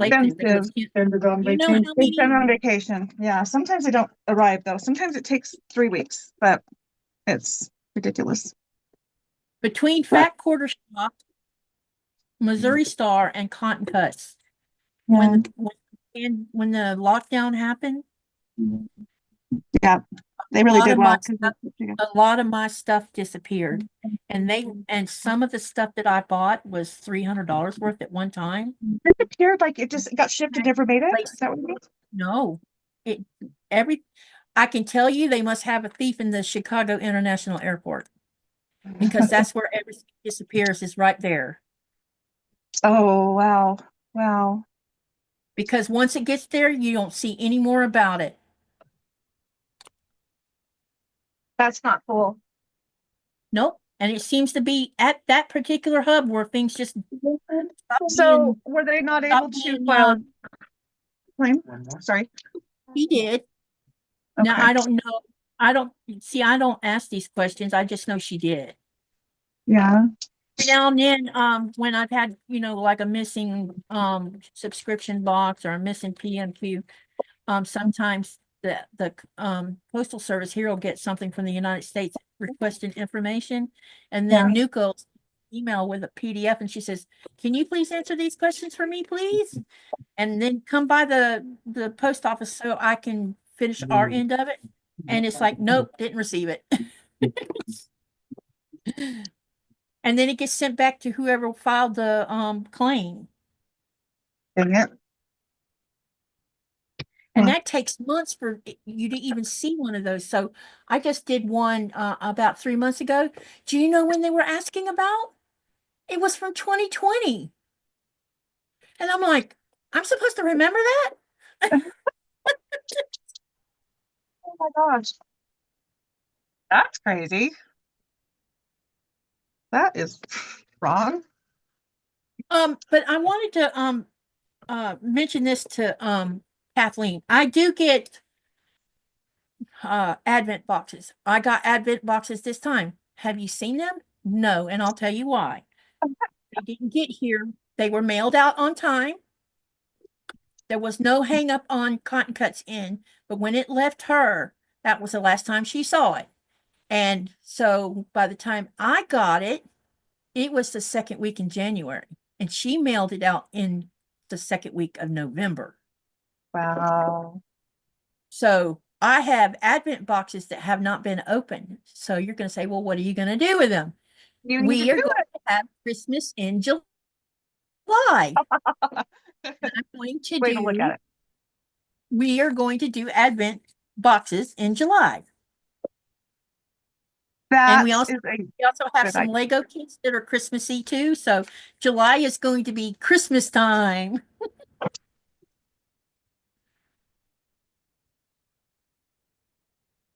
Because I ordered what I got from Cotton Cuts was a Rosa Your Way boutiques box. I did the Rosa Your Way Stitch It kit. what was the other one? There was one. Oh, but the notions one I did on a live. I opened that box after the fact. I went ahead and showed all of the notions. And then I think there's three. Yeah, there's three of those. And then that I didn't do Missouri Star because the year before when I did the Advent box and I prepaid for it ahead You of took time. forever to get it, right? Were you one of the people that I they never lost? got it. I never got it. And when I reported it, she says, well, we can just send you another one. And I'm like, why? I wanted it for my channel. So don't just refund me my money. And she did. That's good. Yeah, I heard that they had some issues where they double sent stuff. And then, of course, people who got Yep. two weren't sending them back. So then they had to scramble and get the Yep. extra boxes made, which is unfortunate. So that could have been what happened to mine. Mine went to somebody else. I don't know. And yeah, they have once it leaves their uh business, they don't have a whole lot of say on whatever happens to them. But now if they got mistakenly sent to someone, that's a problem. yeah, that's what my understanding that happened is a lot of people got double, and then the other people didn't get any. So then they had to scramble to get those made. Now that was for 2023. Yeah. Yeah, I didn't order last year because of that. Because I figured, what's the point if it's not gonna? Because I was a little bit miffed because I prepaid months in advance, so mine Right. should have been sent out on that first load. They do a first load like in, I think, October. So mine Yeah. should have went out then, and it should have already been here, and it never got here. I'm sorry. Yeah. And it was because I'm done. you couldn't even track it. When I tried to track it, all you saw is it was still sitting in Missouri. That's cute. Just a little charm pack made into a little. I'm gonna use it at my sewing area to put stuff on.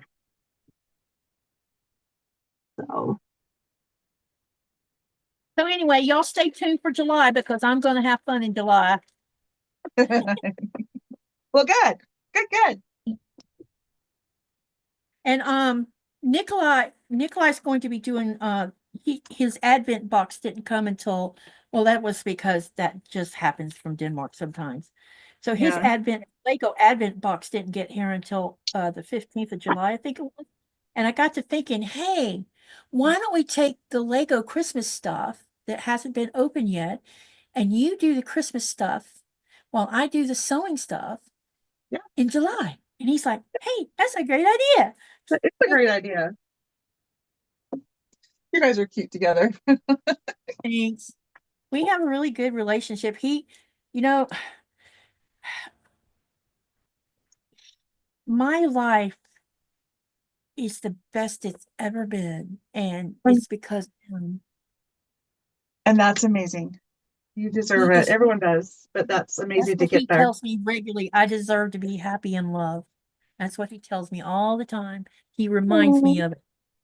And, even when, and he has taken on all of my baggage, and I have a lot of it.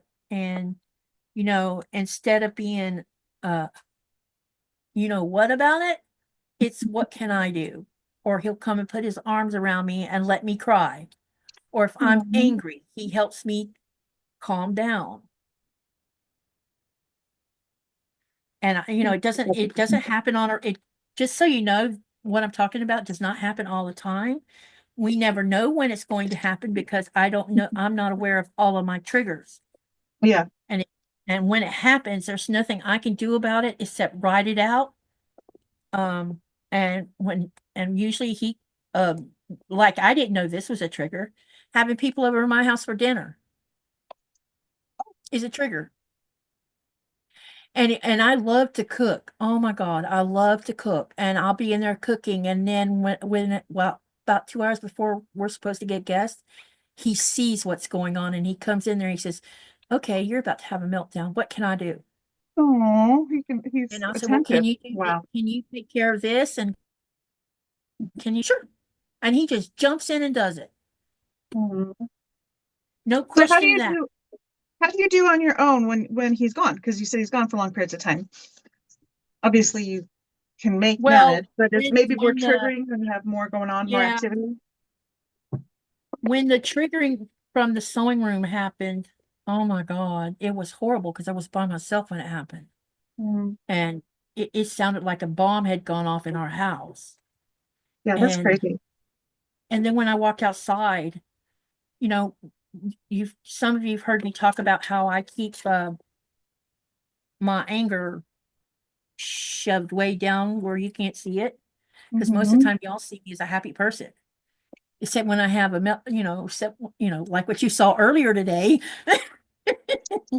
when I was having You weren't issues. having a meltdown. You were frustrated, and rightfully I so. We were was having so technical annoyed. issues Oh recently. my God, so annoyed. But anyway, me and my sisters have learned how to control this anger that the three of us actually have.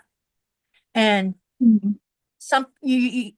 I love how people give advice. Well, you just need to let it go. You cannot let go 19 years worth of damage. That's not how this works. It Right. does. But you learn how to live with it, and you learn tricks of how not to let things anger you, and or at least try not to let it trigger your anger. Because my sister, when she gets mad, my middle sister, not my younger one, the middle one, Mhm. her anger will wash over you like a tidal wave. It's hot as heck, and you're like, I need to get out of here, because that's how bad it is. And so I tend to don't be around her when she's in that mode. And because it does it's not a great feeling when you see it. And I try, and for the most part, I don't even let mine out. Now, when the sewing room happened, it triggered my PTSD stuff, which you have zero control over. And when it released that, it also released the thing I keep control of, which is anger. And it took me weeks to get my anger, because all I wanted to do was go over there and punch her in the face. Because it was her fault that it even happened. And if I think about it right now, it kind of Yeah. makes me mad. Yeah. Like, just breathe. Yeah. I Let's can. don't get angry. Let's smile and be happy. Yes. No, Righty, yeah. looky here. This block's done. Oh, it's much smaller than I thought it would be. Yeah, yeah, they're little 4-inch blocks. Hey, That is Maria. adorable. Hi, Misty. Misty says, I hope to Hi, get that Maria. place someday with a significant other. Uh, a friend told, when my first husband passed the way he did, and because I married someone similar to my dad, he didn't lay a hand on me, but the things he did was just as bad. So when he passed away, I said this to my friend Cameron. I said, I will never, ever get married again. That was one thing I said. The second thing I said was, I will never, ever let another man treat me badly, Mhm. make me feel like I'm nothing, that I'm worthless, that I'm not worth being loved, because I heard that my whole life. I am never going to put myself in that position again, because now I know I'm damaged, and I know to not do that again, not get in that situation with someone, because I was taught part of our whatever you want to call it is you don't leave your man no matter how badly he treats you. I was Mhm. taught that. And That's that's why I hard stayed. because when the guy knows that, then he has even less incentive to be. Yeah, exactly. And I was married Mhm. to Hardy for 21 years. And I Wow. stayed in it because that's the way I was trained. And so Yeah. when he died, it was like, okay, I don't have to be treated this way ever again, because I was far enough along in understanding what was wrong with me to know that Mhm. I did not need to be in that kind of atmosphere ever again, because I wanted to feel better about myself. Because I honestly, you guys, I didn't. I really believed that I was a worthless person, even though I didn't show it on my face when people saw me every day when I went to work or when I was racing my horse. People weren't aware of all this kind of stuff going on in my head. Yeah. And and I had said to my friend Cameron, I'm not going to do this, this, and this. And I'm definitely not getting married again. And you know what he said to me? He says, never say never because it's all about timing. And the right person might come along when you least expect it and change your whole world. That's what he said. That's how it is with me and my husband. Seriously, we're just like, how did that even happen? Just the heart Yeah. soul connection. Yeah. Exactly. And when, and me and Nikolai had been talking, we were like friends for 8 years. We had been talking online all that time, and we talked on the telephone.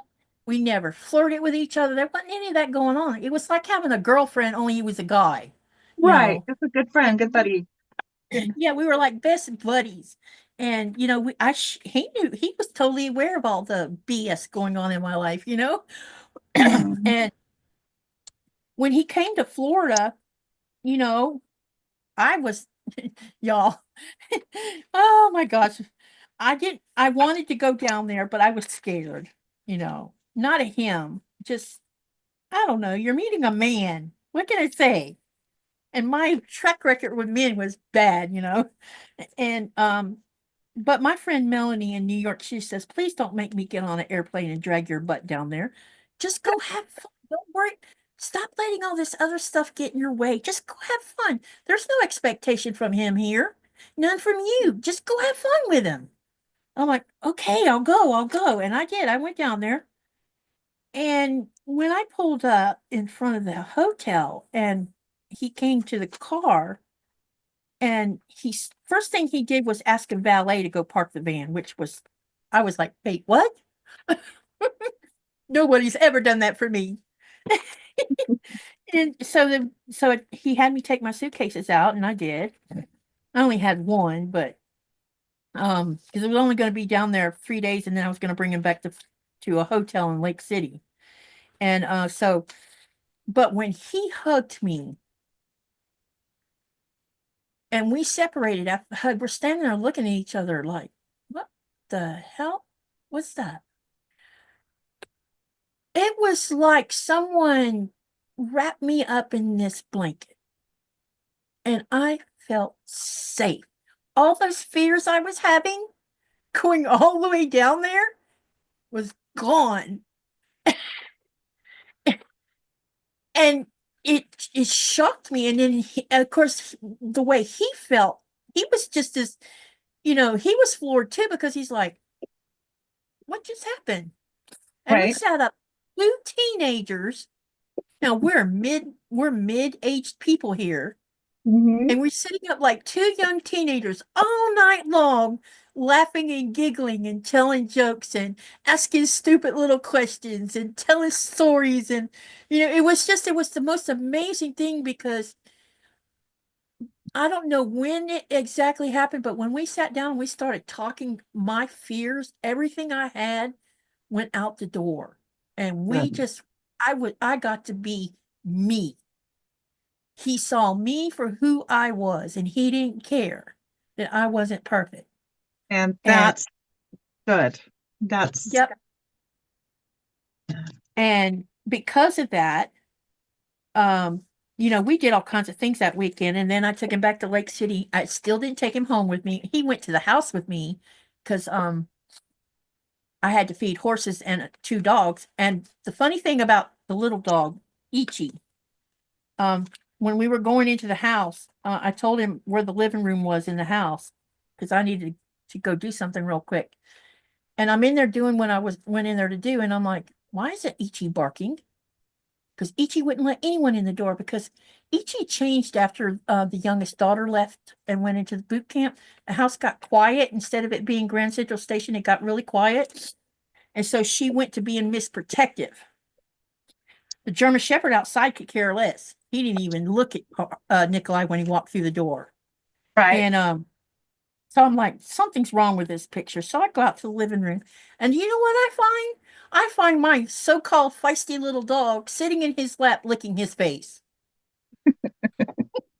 So he apparently passed her inspection too. We had such a great time. I took him floating down the Ishtuckney Springs. And that's when I found out he didn't know how to swim. And I'm like, just stand up. because we floated down on big inner tubes, and my oldest daughter and my son went with us, and he had his feet hanging over the side, and Ishtuckney Springs is left in its natural nature way. They hardly ever do anything with it. So a tree had fallen into the water from and you couldn't see the tree until you got like almost on top of it. And he had foot dangling over, and his foot got caught in one of the limbs, and it jerked him off the inner tube. And he's doing this like this, He says, "I can't swim." I'm like, "What? You can't swim? What the heck?" And I said, "Just stand up." And he did. He's like, "Oh, so the whole thing's not deep like at the mouth." I said, "No, it's not. But, they don't want you walking around because it could ruin the bottom of the flow of the river. And that's why you're allowed to float on it. But they don't really recommend swimming in the main river part. They only want you swimming in the places they tell you can swim in. So there's signs saying, "Do not swim here, swim here." So that they keep the ecosystem intact.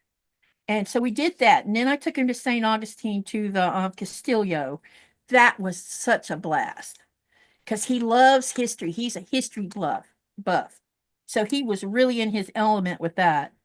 And then I took him to a place I figured because so far I hadn't seen any indication that he was a short-tempered man or anything else, which is so odd for me. So I figured if he was going to gripe, maybe he'll gripe here. So I took him to this, and I had never been to this place either. It's called the Devil's Millhopper Sinkhole, and it's just outside of Gainesville, Florida. So you took him there on purpose, thinking he'll show his other side. Yeah, the true color thing that most men have Right. if they're going to be angry people. And so I took him. You have to go down 279 stairs to get to the bottom of that sinkhole, and as you pass down it, it gets hotter and more humid because there's like this whole. It's like almost like a tropical rainforest. So you could see sweat just pouring off of him. He's not saying anything about being hot. He never once says, "Oh my God, it's too hot. Let's go back up." Nothing. No complaint. No, nothing other than he was enjoying himself. So when we're going up and we got up to the top, it felt like an air conditioner when you got back to the top, even though it was 95 degrees outside. And like, the heat didn't bother you? No. That was his answer. No. And so the whole time we were together for that 2 weeks, nothing happened between us that made me feel uncomfortable. And so when he got ready to go back to Greenland, I'm like, "I don't want you to go back home yet." He says, "I have to. I got to go back to work." And so he went back, and this was in August when we had this when we got together. So in September, he calls me on the phone and he says, "I've been thinking about you all day long, and I want to ask you something." I'm like, "Okay." He says, "I want to date you." And the first thing comes out of my mouth, "And how are we going to do that?" And his answer was, "Always, I'll figure it out, or we'll figure it out." That's his famous little saying when something comes along that is like, "I don't know what we're going to do about it." It's like, "We'll figure it out. You'll see." And then that he says, "Secondly, I want you to be my girl," meaning he wanted to date only me. Yeah. And I said, "Are you sure?" And he's like, "I wouldn't have asked if I wasn't." I'm like, "Okay." And so that was September. And then in December, he told me that the ship was going to have to go into dry dock in Denmark in January. And I said, "Well, what do you plan on doing while it's in dry dock? Are you going to have to stay with the ship?" He says, "Nope, I'll have a 2-month vacation." I said, "So what are you planning on doing?" So instead of just saying he wanted to come spend it with me, he said something like this: "Oh, I'm going to go see a girl." I'm like, "Yeah." And that's him. He's Mr. Comedian. And I'm like, "What girl?" "You, if you'll have me." So he just, so cute. I practically walked into that little trap. I'm like, "Okay." So he came, I think the 3rd week in January. And I told him, "Don't even bother to to get a hotel, you can just come home with me because I didn't feel unsafe not to bring him home with me. And this was also a way to see if we could live together, and without getting in a, in an argument. And y'all, we were together, I think 6.5 weeks and nothing. He wasn't putting on a show. He did put the Mormons down the road, which was hilarious. That was so funny what he did. And but it was just, Shanice says, you've inspired me. I'm going live at 7 p.m. Aw, that's saw cool that. too. That's awesome. So, What time is it? we did all live sorts in of about 5 things. minutes. Yeah, I don't know how long we've been live, but I need to look. Yeah, it's about 7 to top hour. So how long have we been live then? Um, about 2 hours. Yeah. 2.5. Yeah, because we About started at 7. Yeah, almost 2 hours. Yeah. Okay. Yeah, not too bad. Because I knew it couldn't have been 3 hours already. Because normally I like to stop at 2 to 2.5 hours. So time-wise, so we were talking about this earlier, and so we had daylight savings and you did not. And so we are actually, you used to be 1 hour different from Eastern, right? Now you're 2 hours. If I'm No, thinking I'm normally 3 hours ahead. So from now I'm Eastern. only 2. So Okay. it's very confusing to me. Okay. Okay. So if she's Okay. going live at 7 Eastern time, that would be 9 o'clock, which is right That'll be, now. yep, in about 5 minutes. Yeah, in about 5 minutes. Yeah. So yeah. So we'll go a few more minutes and then we'll stop. I enjoy hearing your story. Yeah, it's a good story. So when he came and stayed at 6 weeks, I took him to the races with me. He watched me race my horse. Then I said, "Have you ever been on a horse?" He says, "I've been on a pony when I was 6." I'm like, okay. And he's like, "I'm not getting on that horse." I said, "Why not?" Because he's crazy, or he wasn't crazy. He just never seen an animal go into business mode the way Shotgun did. I said, "Shotgun's harmless outside the arena." He says, "Really?" I said, "Yes." Or I went and offered him. So he got on my horse, and I was on another horse I brought with me. I had brought a second horse with me to practice with, because you can do that when you're racing.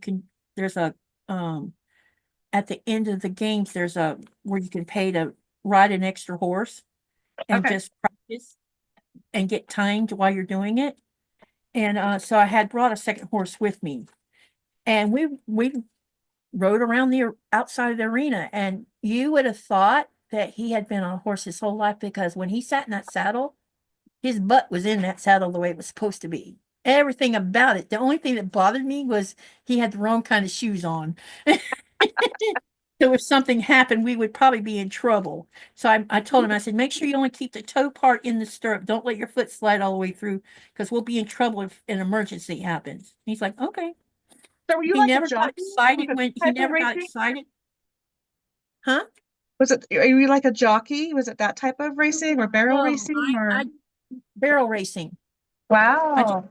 Barrel racing, pole bending, arena race, and the Texas weave's what I did.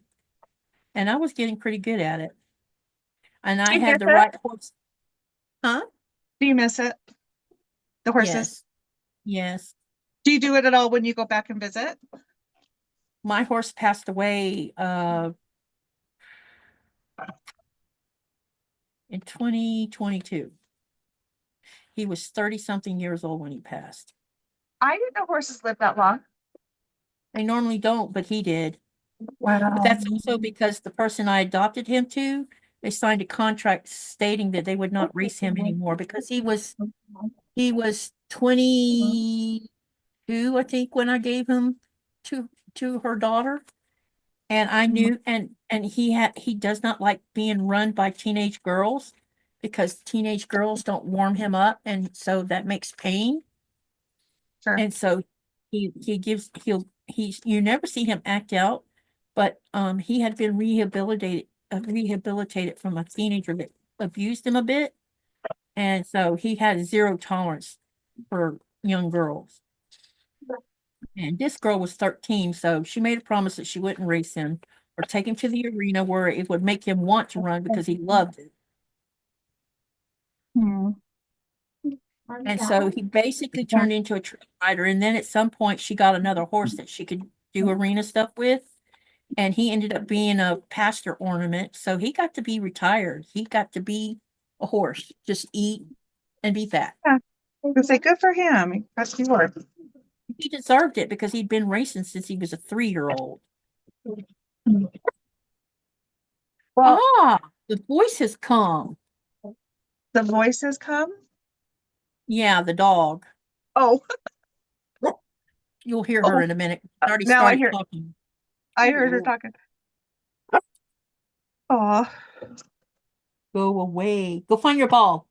Go find your ball. Go find your ball. Oh no, you sound so pitiful. Oh my gosh, so unloved. So unloved. there goes mine. They heard her. That's Mine so is funny. barking because the grandkid came down and now he's leaving and he's upset. This dog is funny. I thought maybe she might be over the loss of Coda. And I was looking at going through my videos and I come across one where it was her and him welcoming Nikolai home one time. And I'm like, oh, I haven't watched this video in a while. And I turned it on and that was a mistake. Because the minute she heard it and then she was sitting on the bed looking at it, she was having a meltdown. Oh, Talking about you. So she still remembers him. The minute she heard him bark and then seeing him laying on the floor being petted by Nikolai, she knew who it was. That is wrong. I'm putting these numbers in the wrong spot. so are you making the block for the other quilt now, or are you still working on the same quilt? Yeah, I'm working on the Tula Pink one now. What fabric are you using? You have to show or pull up the They're- piece. Let's see it. Oh, That's for okay. So they're different blocks. Here, let me show you the book. I remember you showing that now. All right. Here, let me show you because I think it's different colorways all together. But I could be wrong. I don't know enough about Tula Pink to. Uh-oh.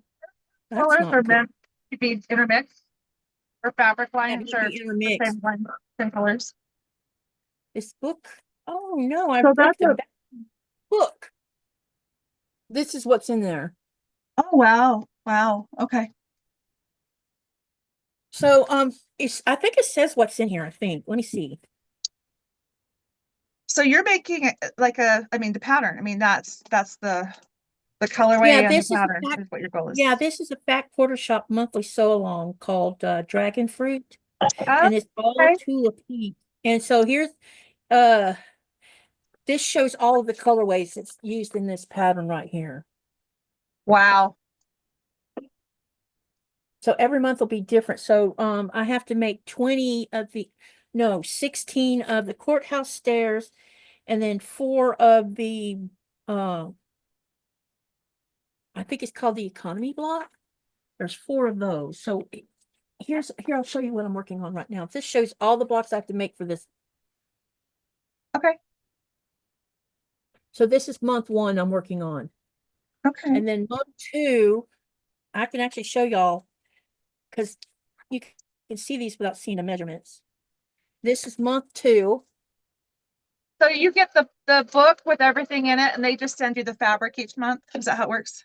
Yeah. So the first kit came with the book, all the foundation paper. So there's this size paper, Okay. 4-inch paper, and 6-inch paper came with it. Wow. What else? Let me see what else came in that bag. All right, what did I do with the bag? I keep moving things around in here. Oh no, where are you?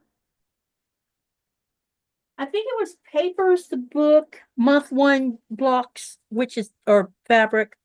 And they come in little, they're pre-cut, not pre-cut pieces, but they come in, pieces like this. Right, And the size that you need. yeah, and she puts enough fabric in these kits that if you make a mistake, you'll have plenty. So you see what's left here? This, I've already cut all of my pieces for the block. And this that's is my left. left in block one. That's a lot of fabric left over. Yeah, it is. Yep. And every You'll have month will be like that where you have some left over. Then you can make a little project. Yeah, from what I understand, there's enough that if you don't make any mistakes, there's enough leftover fabric that you could possibly make a pretty nice sized little quilt. Nice. Nice.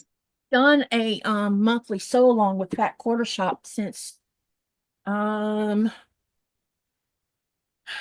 was doing the, what's the name of that one she does every year? She does two every year. One of them has to do with raising money for Make-A-Wish. And I have like 4 kits that I haven't even touched that has to do with Make-A-Wish. So they're sitting in there. But she also does a block of the month. And after, I don't know if it's, I think it's a year long, if I remember right. Yeah, it's a year long. I have, I think, 2 of those, but I cut myself back a lot back in 2020. I stopped getting the Sew Sampler box because I wasn't happy with it anymore. It wasn't speaking or is what it was. I And did the same thing. I stopped. In fact, I'm sewing a fabric from a sampler box. I know, yeah, that's funny. It just this is why I have 141 charm packs because of that kind of stuff, so anyway, yeah.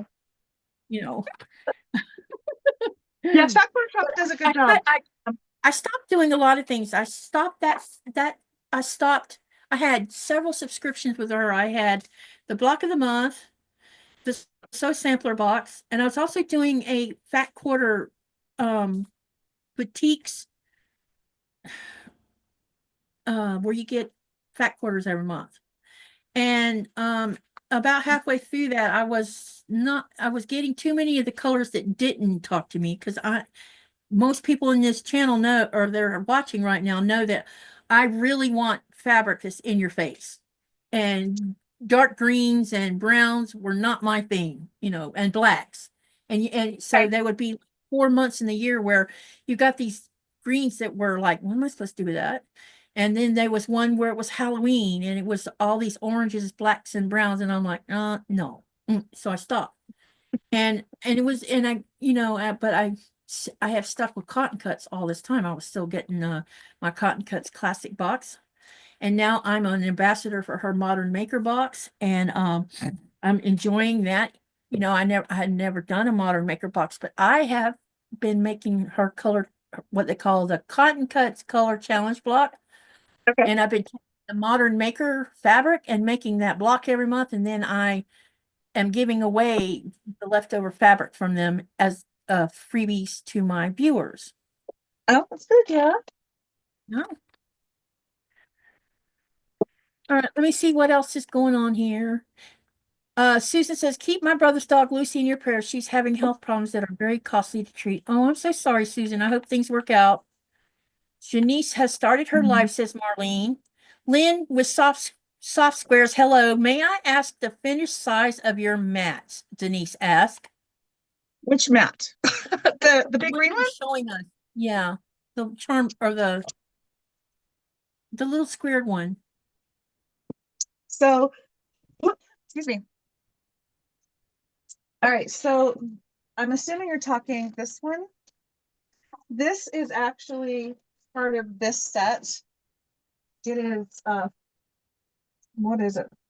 35 by 70 is the total size. No, not that mat. The sewed mat.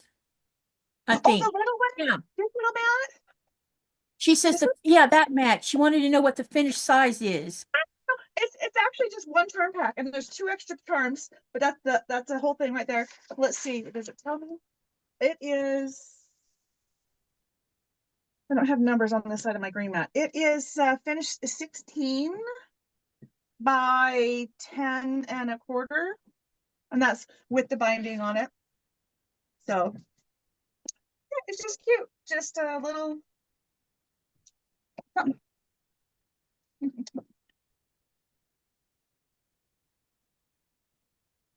Okay. All the fat quarter shop kits I've done always have so much left, says Marlene. Yep. And then Cynthia says, I asked what you were sewing and fell asleep. Sorry, Cynthia. I'm working on my tool. Now I've switched over to dragon fruit tulip pink block I'm working on. And Lynn is working on her curves, right? Not anymore. I'm now making a rail fence using the half of a layer cake that was part of one of the fat quarter shop boxes from a couple years ago. So I thought, you know what, it's cute. It's ocean mermaid, octopus is there. So I thought, yeah, I'll just make a little girl blanket or a little girl quilt, sorry. And I have like a yard of this fabric, which is from that. And maybe this will be the backing. So I'm like, this will be just a nice small, but I figured rail fence was something simple. Didn't have to really think about it. Joy says hi, Lynn and Katie in chatters. He also says hello to Mr. Fix It. Yep, they see him. Hello.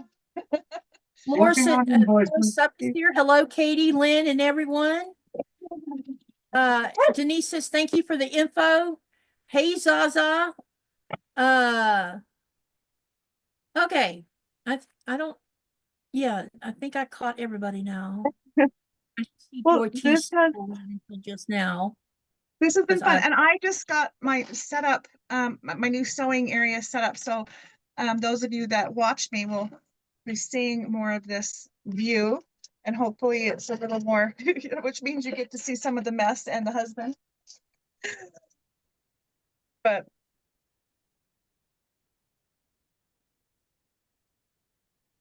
you know what's interesting about doing these 4-inch blocks is the very center of these blocks are using these little 1 1/4 blocks. They're so tiny. You have to be really, really precise, or it's going to look funny. Yep, or it'll be a train wreck. Okay, so number 1 is this one. So that's going to go there. Girl. You talking to me? Talking to the little mutt over here that's giving me a hard time. Lost my mind. I'll be right back. I'm going to give her a chicken leg. Oh no, I'm in charge. We should, what should we do?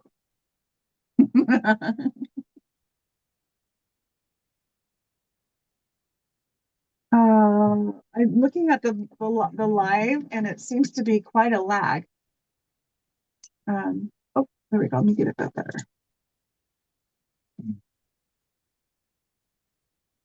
There, that should take care of that problem for a little while until she decides she wants more of them anyway. Okay. How old is your dog? She just turned 6 in December. And we still haven't found a replacement puppy yet. I was going to get another puppy from the same breeder I got her from in Russia, but with the stuff that's been going on, that just didn't happen. Didn't happen, huh? So Crystal, well, actually, Rita was asking if there's enough to make a placemat. I think it's a little narrow. You could use it for tea. But that's one charm pack. Like a placemat to me. I was wondering if it would fit on a dining table with a plate on it. I think it might. I think it's like it'd be good for like a small meal or some small dishes. It seems to me like it's a little small, but I honestly don't use placemats enough to know. I just wanted to see what I could come up with that was, I don't know, these were just fun blocks, or prints. So I thought, well, I'll just like use it in my sewing area, but I think it should be maybe 1 row taller. I don't know. You guys will have to measure them and let us know, because I don't have a placemat to measure to think about it. Yeah, I don't know what the going size is for a placemat for the table. Yeah. I think you could easily get away with it. I just think it might be a little small. Unless you have humongous plates. Yeah, don't use a charger with these. Rita says, "Party Katie is away, party time. There's always Right. a lag between YouTube and a program." And then she says, "Oh no, Hide Party Katie is back."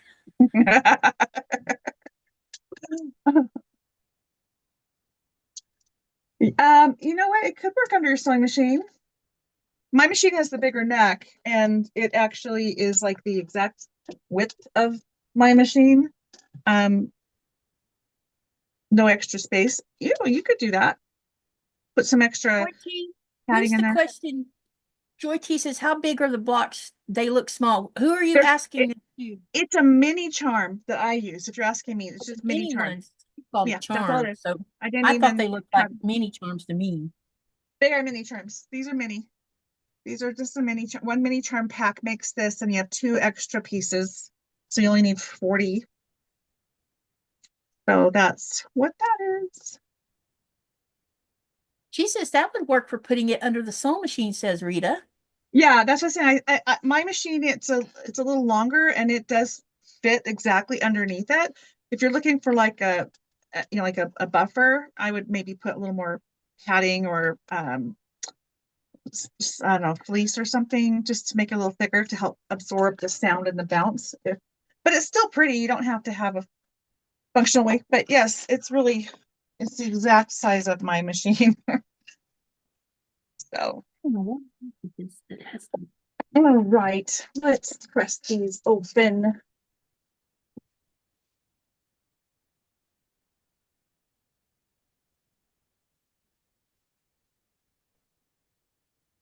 Yes, and it's just a cute print. I don't know the name of it. Actually, I do know the name of the line. I can look it up because I have 1 yard of it right here. It keeps moving. Why are you moving? It's Moda. Fabric is The Sea and Me by Stacy Sue. I don't know if I'm saying that right, but Moda. But this is what I plan on putting on the back, which is one of the prints in here. That's what I'm playing with. There's mermaids and fish and shells, seaweed, coral, whales. I think that's it. Starfish.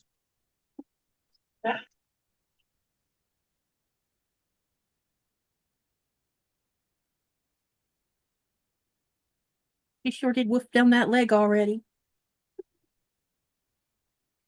Like, I'm always amazed at how quickly she eats. And did you get her as a puppy? I did. She was 20 weeks old when I picked her up from Denmark. She was flown from Russia to Denmark through the breeder has a friend who's a airline attendant, and so she was with her when she had to fly to Denmark. Wow, that's quite the journey to get her. Yep. Europe has a rule about puppies. They're not allowed to travel, or they're not allowed to be sold to anyone until they're 20 weeks old. And so, Okay. which means you missed the first 3.5 months of their life. Yeah, when they're a real puppy.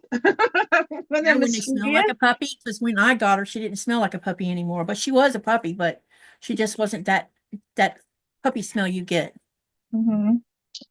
But the rules are there for a reason, and so who am I to say anything about it,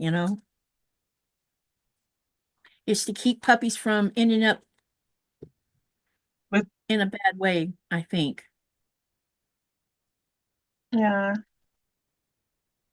Try to get them so they're not rehomed, when they're still learning and they're naughty. They become I a little have a older. feeling the reason they have these rules is because something bad has happened. Maybe people were taking puppies away from their mothers too soon, and just bad things were happening to the puppies. Yeah. Good to watch them. I think, but when they put a sanction on Russia, guess how many weeks the sanction added to that 20 weeks? How many? another 10 weeks. Wow, So you would have got a almost 6-month-old puppy. that's fun. I'm like, right. We just couldn't get things worked out. There was too much stuff going on between the war and Greenland, and we ended up having to say the timing's all wrong, which it was, and I hadn't heard back from her, which means that maybe they had cut off communication where she couldn't talk to me. I don't know. Okay. Because I have not seen her post on her page or heard anything from her at all. I hope she's okay. I Yeah. know the last time I talked to her, she was in an unhappy spot. She had told me that because of the sanctions and everything, it hurt her business, which is puppies. She doesn't just sell puppies. She's this bloodline my dog came from is show dog bloodlines, meaning that this is why I always talk about how she's built like a tank and she's not afraid of anything. It's the bloodlines that's in her. And you can't Okay. have dogs who are scaredy cats when it comes to going into a ring where people are clapping and hooting and Right. hollering during the dog show. And Right. so she also showed dog. And someone had recommended her to me through the Dotson group because I wanted to make sure I didn't want to buy one from Denmark because Denmark people the breeders in Denmark charge twice as much money.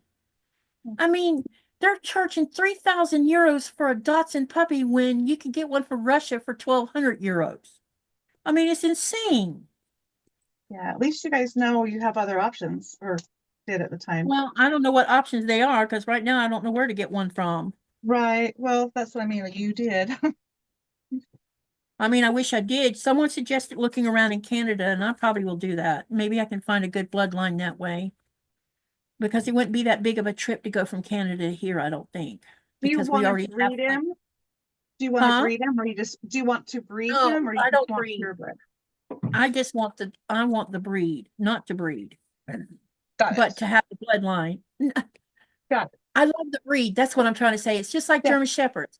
Yeah. The one that just passed, he came from the Czech Republic, but I was specific on where his bloodlines came from because I'm very familiar with the bloodlines of the German Shepherd over here on this side of the pond. And I had originally sent an email to Mrs. Fuller. Her husband is the father or what they call the daddy of German Shepherds in Germany. And his dogs are from what they call the Kirschenthal line. And Okay.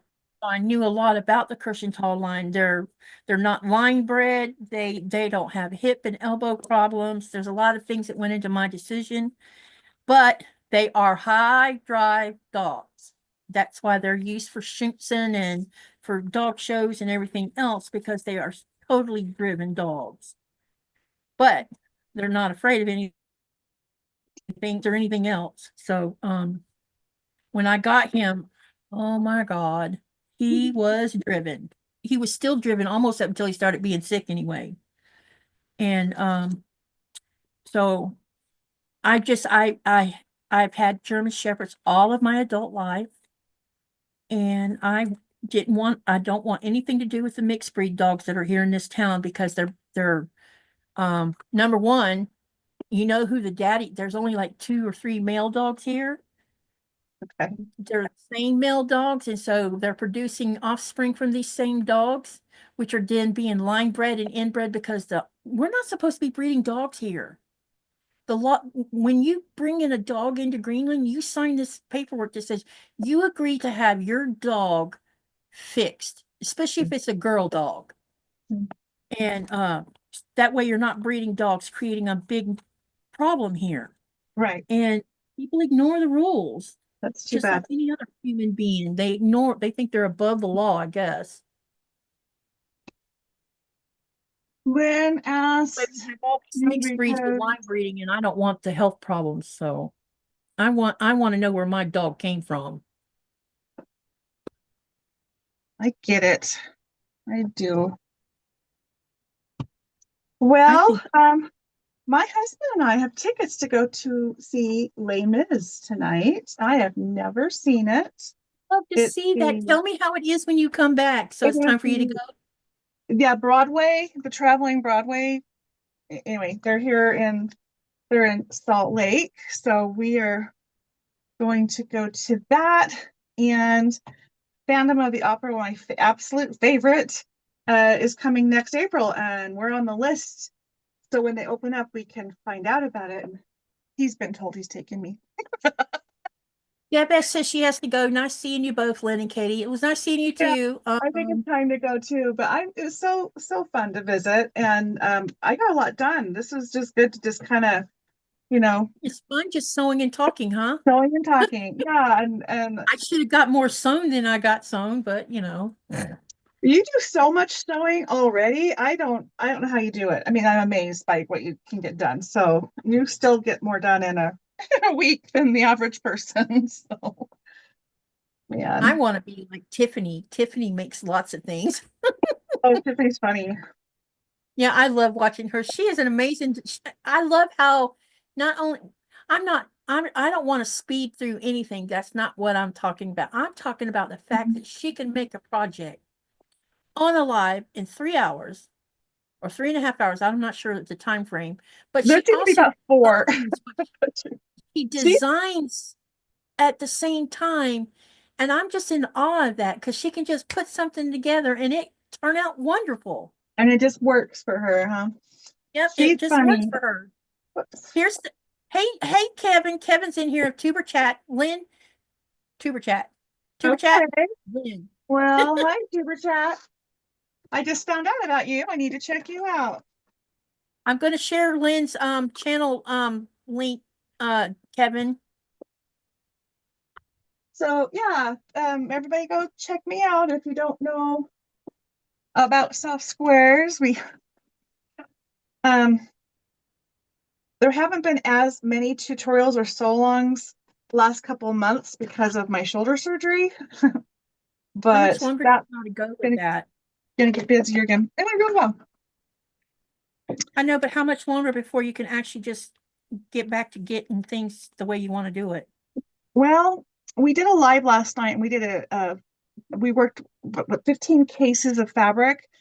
So my Mhm. husband has a bad back and my shoulder, I'm in rehab. I'm, what, about 4 months out now almost, but I'm limited on what I can lift. But the two of us were trying to get things put together. So we had a bunch of people come and help us. But even though I didn't do a lot of lifting last night, I was just still moving bolts, like groups of bolts. So that was enough to make me not sleep well last night. So it's just a process. It just takes, You they say overdid 4 to 6 months. Yeah, or 6 to 8 months, somewhere around six. And I had the other shoulder done a year ago and it's totally fine. It's just, I just started sleeping in my bed though 3 weeks ago. So it's crazy because the recliner was where I had to be I was because about to say that sounds like you were sitting in a chair sleeping. yeah, I could recline pretty good. But in the bed, I'm a side sleeper and it hurts to sleep on this side. And when I sleep on this side, I had to have a pillow propped up and just the whole orchestration of trying to lift my arm and get the pillow under, it was it was a big chore. And during the night you move around and then anyway, I just stayed in the recliner for 3 months but no, Hey, it's I didn't see Jody was here. Hello, Jody. So, before we leave, so Lynn knows about this. thank you, Joy. There's a few Hello. people that come into my channel that are not quilters, but they come in to support the channel Uh-huh. and watch what I'm doing. And a lot of them that are doing that have come from Kevin's channel. That's a great idea that Kevin does that. So thank you for helping Yeah. to support other All YouTubers. right, so tell them one more time about your channel and when you do your lives and everything that you think they need to know, and then I'll start ending the live. My channel's called Soft Squares Quilting with Lynne. It is my YouTube channel has been around for coming up on 4 years. I have had an Etsy shop since 2011, and COVID just kind of started my channel because I was doing a lot of quilting and people were asking me how to do things. And I thought, I talk to myself when I'm quilting, I might as well turn the camera on. And that's kind of how the YouTube channel started. So it's just, you know, going through showing little basic things. And then I found out about subscription boxes and started doing box openings. And then I got Advent boxes. And then I started to kind of not love the Advent boxes I was getting, as well as the subscription boxes. Some of them I still love, but the point is I was getting repeat stuff and I wanted more control over the mystery thing. So I decided to make my own Advent box. And so in 2023, I did my first Advent and I couldn't decide what to put in it. So I ended up just splitting it and doing 2 Advent boxes. And so now it's a thing. I do 2 Advents. I do a B box and an A box. One's 12 days and one's 25 days. And that's where my channel and my everything about Soft Squares really took off, is when we started focusing on being a store. So we are a fully stocked online quilt store. So in addition to being a tutorial site, we do live sales. And so every Monday night at 5 p.m. Mountain Time, I do a live sale on my channel. And we just had one last night, $5 a yard fabric. So go check it out. You have till Sunday if you want, if you find something you like, to take advantage of that. But that happens every Monday. There's a sale going on. I do a situation, which is a update on what's going on, which covers everything. It's not a tutorial, it's just more of a sit and talk and chat. And it used to be a video, now it's turned into a live, and you never know when that's going to happen, but it's usually on Saturday. And then there's more tutorials that will come out, but it just kind of morphed into a store, and I'm a quilter with a store, but I still love to visit and do my quilting stuff. So yeah, that's kind of the moral of that. So softsquares.com is my website where everything is. You can also, there's links in there that take you to my Facebook pages and YouTube. It's just like a central place where there's links that will take you anywhere you need to go. But we also oversee a donation and swap group on Facebook. So that's a totally free site or group where you can donate, or if you're looking for something, if you want to swap, I facilitate a swap, a monthly swap on there, and we just close that out for the month of March, and then we'll open it up again between the 1st and the 10th of each month, and you can join if you like it whenever you want. I also have the Advent boxes. I do mystery boxes. I also do non-quilting birthday countdown boxes. So it can be for anybody. Just tell me about that person, and I do a 12-day countdown to their birthday where they get just a little something each day. So it's kind of fun. I really like the specialty boxes, but on top of that, like I said, we're a full store. Everything you can think of is in there, other than we're new and just starting out. It's my husband and I. So if you are looking for something, we don't, I'm trying to see what, let us know if you don't see it, because we are small enough. We don't have this huge selection, but we're willing to find it. Yeah. And so Mr. Fix-It is my husband, and he is my sidekick. You see him on the lives on Monday, or at least hear about him. He's usually in the chat, but today he's working on all the invoices from last night's sale. So that's why he's actually in the background working. But anyway, that's who I am and what we do. So come and find me. Rita, she's a quilter with a store. I am. Okay. I'm a quilter with the store. Joy T says notions, patterns, scrap bags, and Advent bags. I'm not sure what she was answering. Advent box. She's just telling you what I have. So those are Okay. those are All right. what Yep. I. Yep. So go over and have a look at her channel. If you're not subscribed to her channel, go subscribe, and then I'm sure you'll find the links in her about on how to get to her store. She also said what the webpage was. It's just softsquares.com.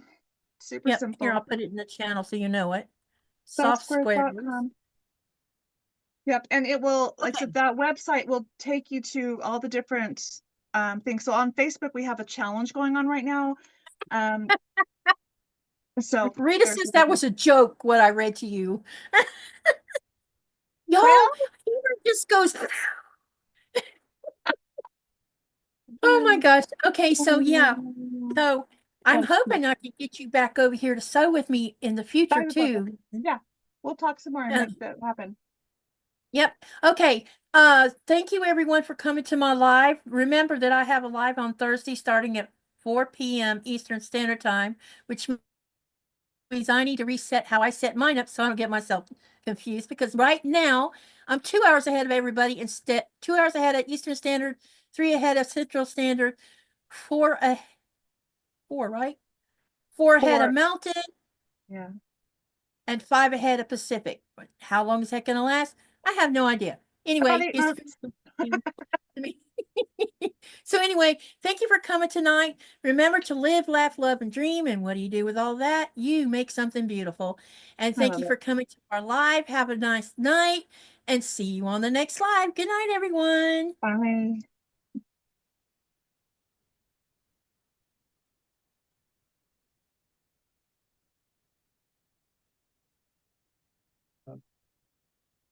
Okay. Thanks for coming. Yeah. I was going to ask.